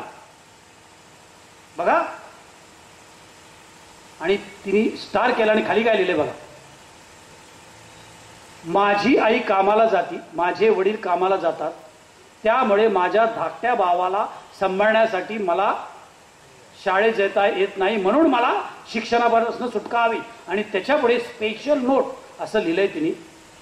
आणि ती नोट अशी लिहिली आहे की जगातल्या सर्व शास्त्रज्ञांना माझी विनंती आहे की त्यांनी मंगळावर यानं पाठवण्याच्या ऐवजी, हायड्रोजन आणि मोठमोठे बॉम्ब बनवण्याच्या ऐवजी असं काहीतरी शोधून काढावं की ह्या जगातल्या कुठल्याही घरात एकही लुळं पांगळं मूल जन्मणार नाही, कारण माझा भाऊ लुळा पांगळा आहे.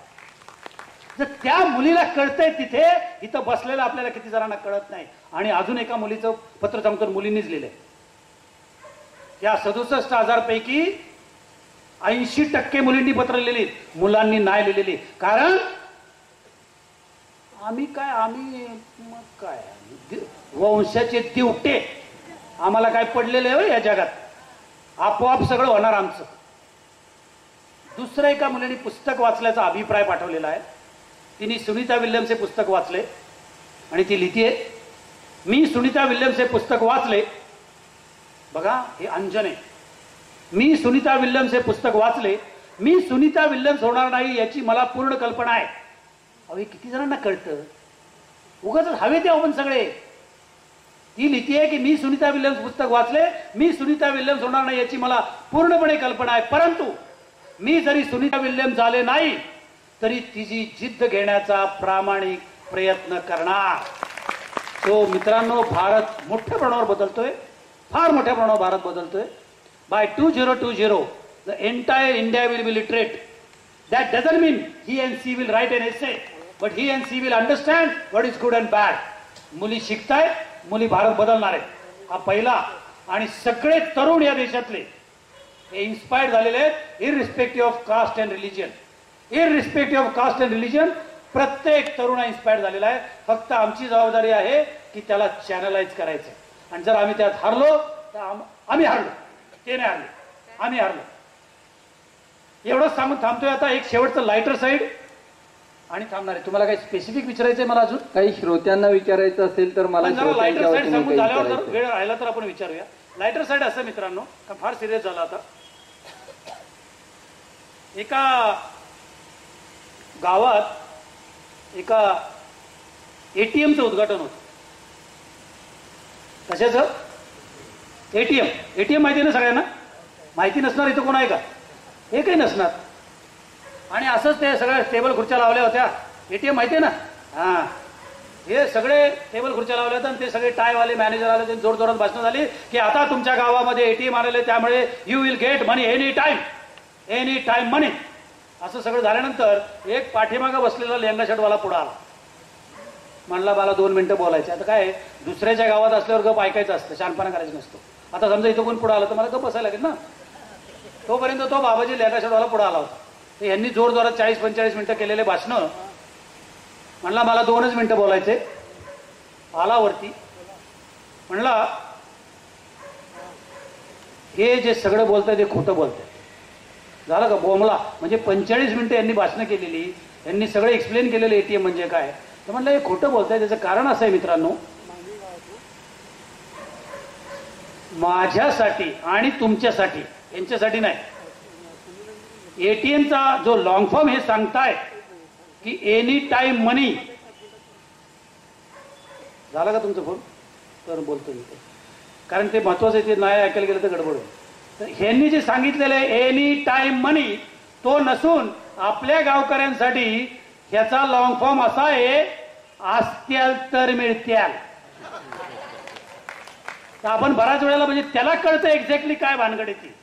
आपण बऱ्याच वेळेला ज्या भूलभुलैयात जातो ना, त्याला कळतंय सगळं. भारत बदललाय मित्रांनो, मोठ्या प्रमाणावर बदललाय. All the best. Thank you very much. श्रोत्यांना काही प्रश्न विचारायचे असतील तर जरूर विचारावे.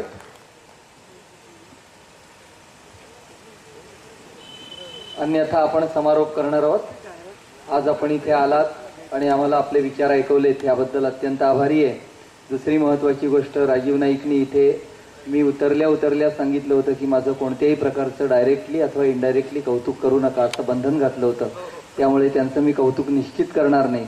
पण ज्या वेळेला कौतुक करायची उर्मी येते त्यावेळेला ते एकट्या राजीव नाईकचं कधीच नसतं, तर राजीव नाईकच्या बरोबर जी टीम हातात हात घालून काम करत असते, म्हणून आपल्यापर्यंत प्रदीप लोखंडे यांचे विचार पोहोचू शकतात.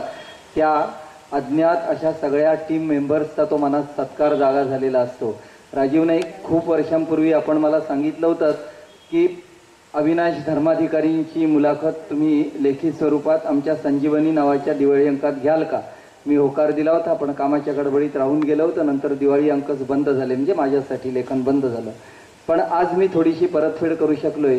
आयुष्यात मी पहिली मुलाखत घेतली होती ती योगायोगाने अविनाश धर्माधिकारींचीच मुलाखत घेतली होती. आणि आज त्यांच्याच तोडीचे, ग्रामीण भारताविषयीचे विचार आपल्याला ऐकायला त्याच तोडीचा माणूस इथे आपल्याला सादर करता आला. हा तुमच्यामुळे मला हा योग साधता आला, याबद्दल मी अत्यंत आभारी आहे. धन्यवाद. मी पण तुमच्या सर्वांचे आभारी आहे. या ग्रुपचे आभारी आहेत, यांचा आभारी आहे, या ताई लोकांचा आभारी आहे. आणि माझ्या बायकोचा पण 6 तास यायचं आणि 6 तास माझ्या तिचा पण आभारी आहे. सर्वांचा आभारी. भाषण म्हणजे आम्ही करणार हो, बक्षिसं आम्हाला मिळत आहेत सगळी.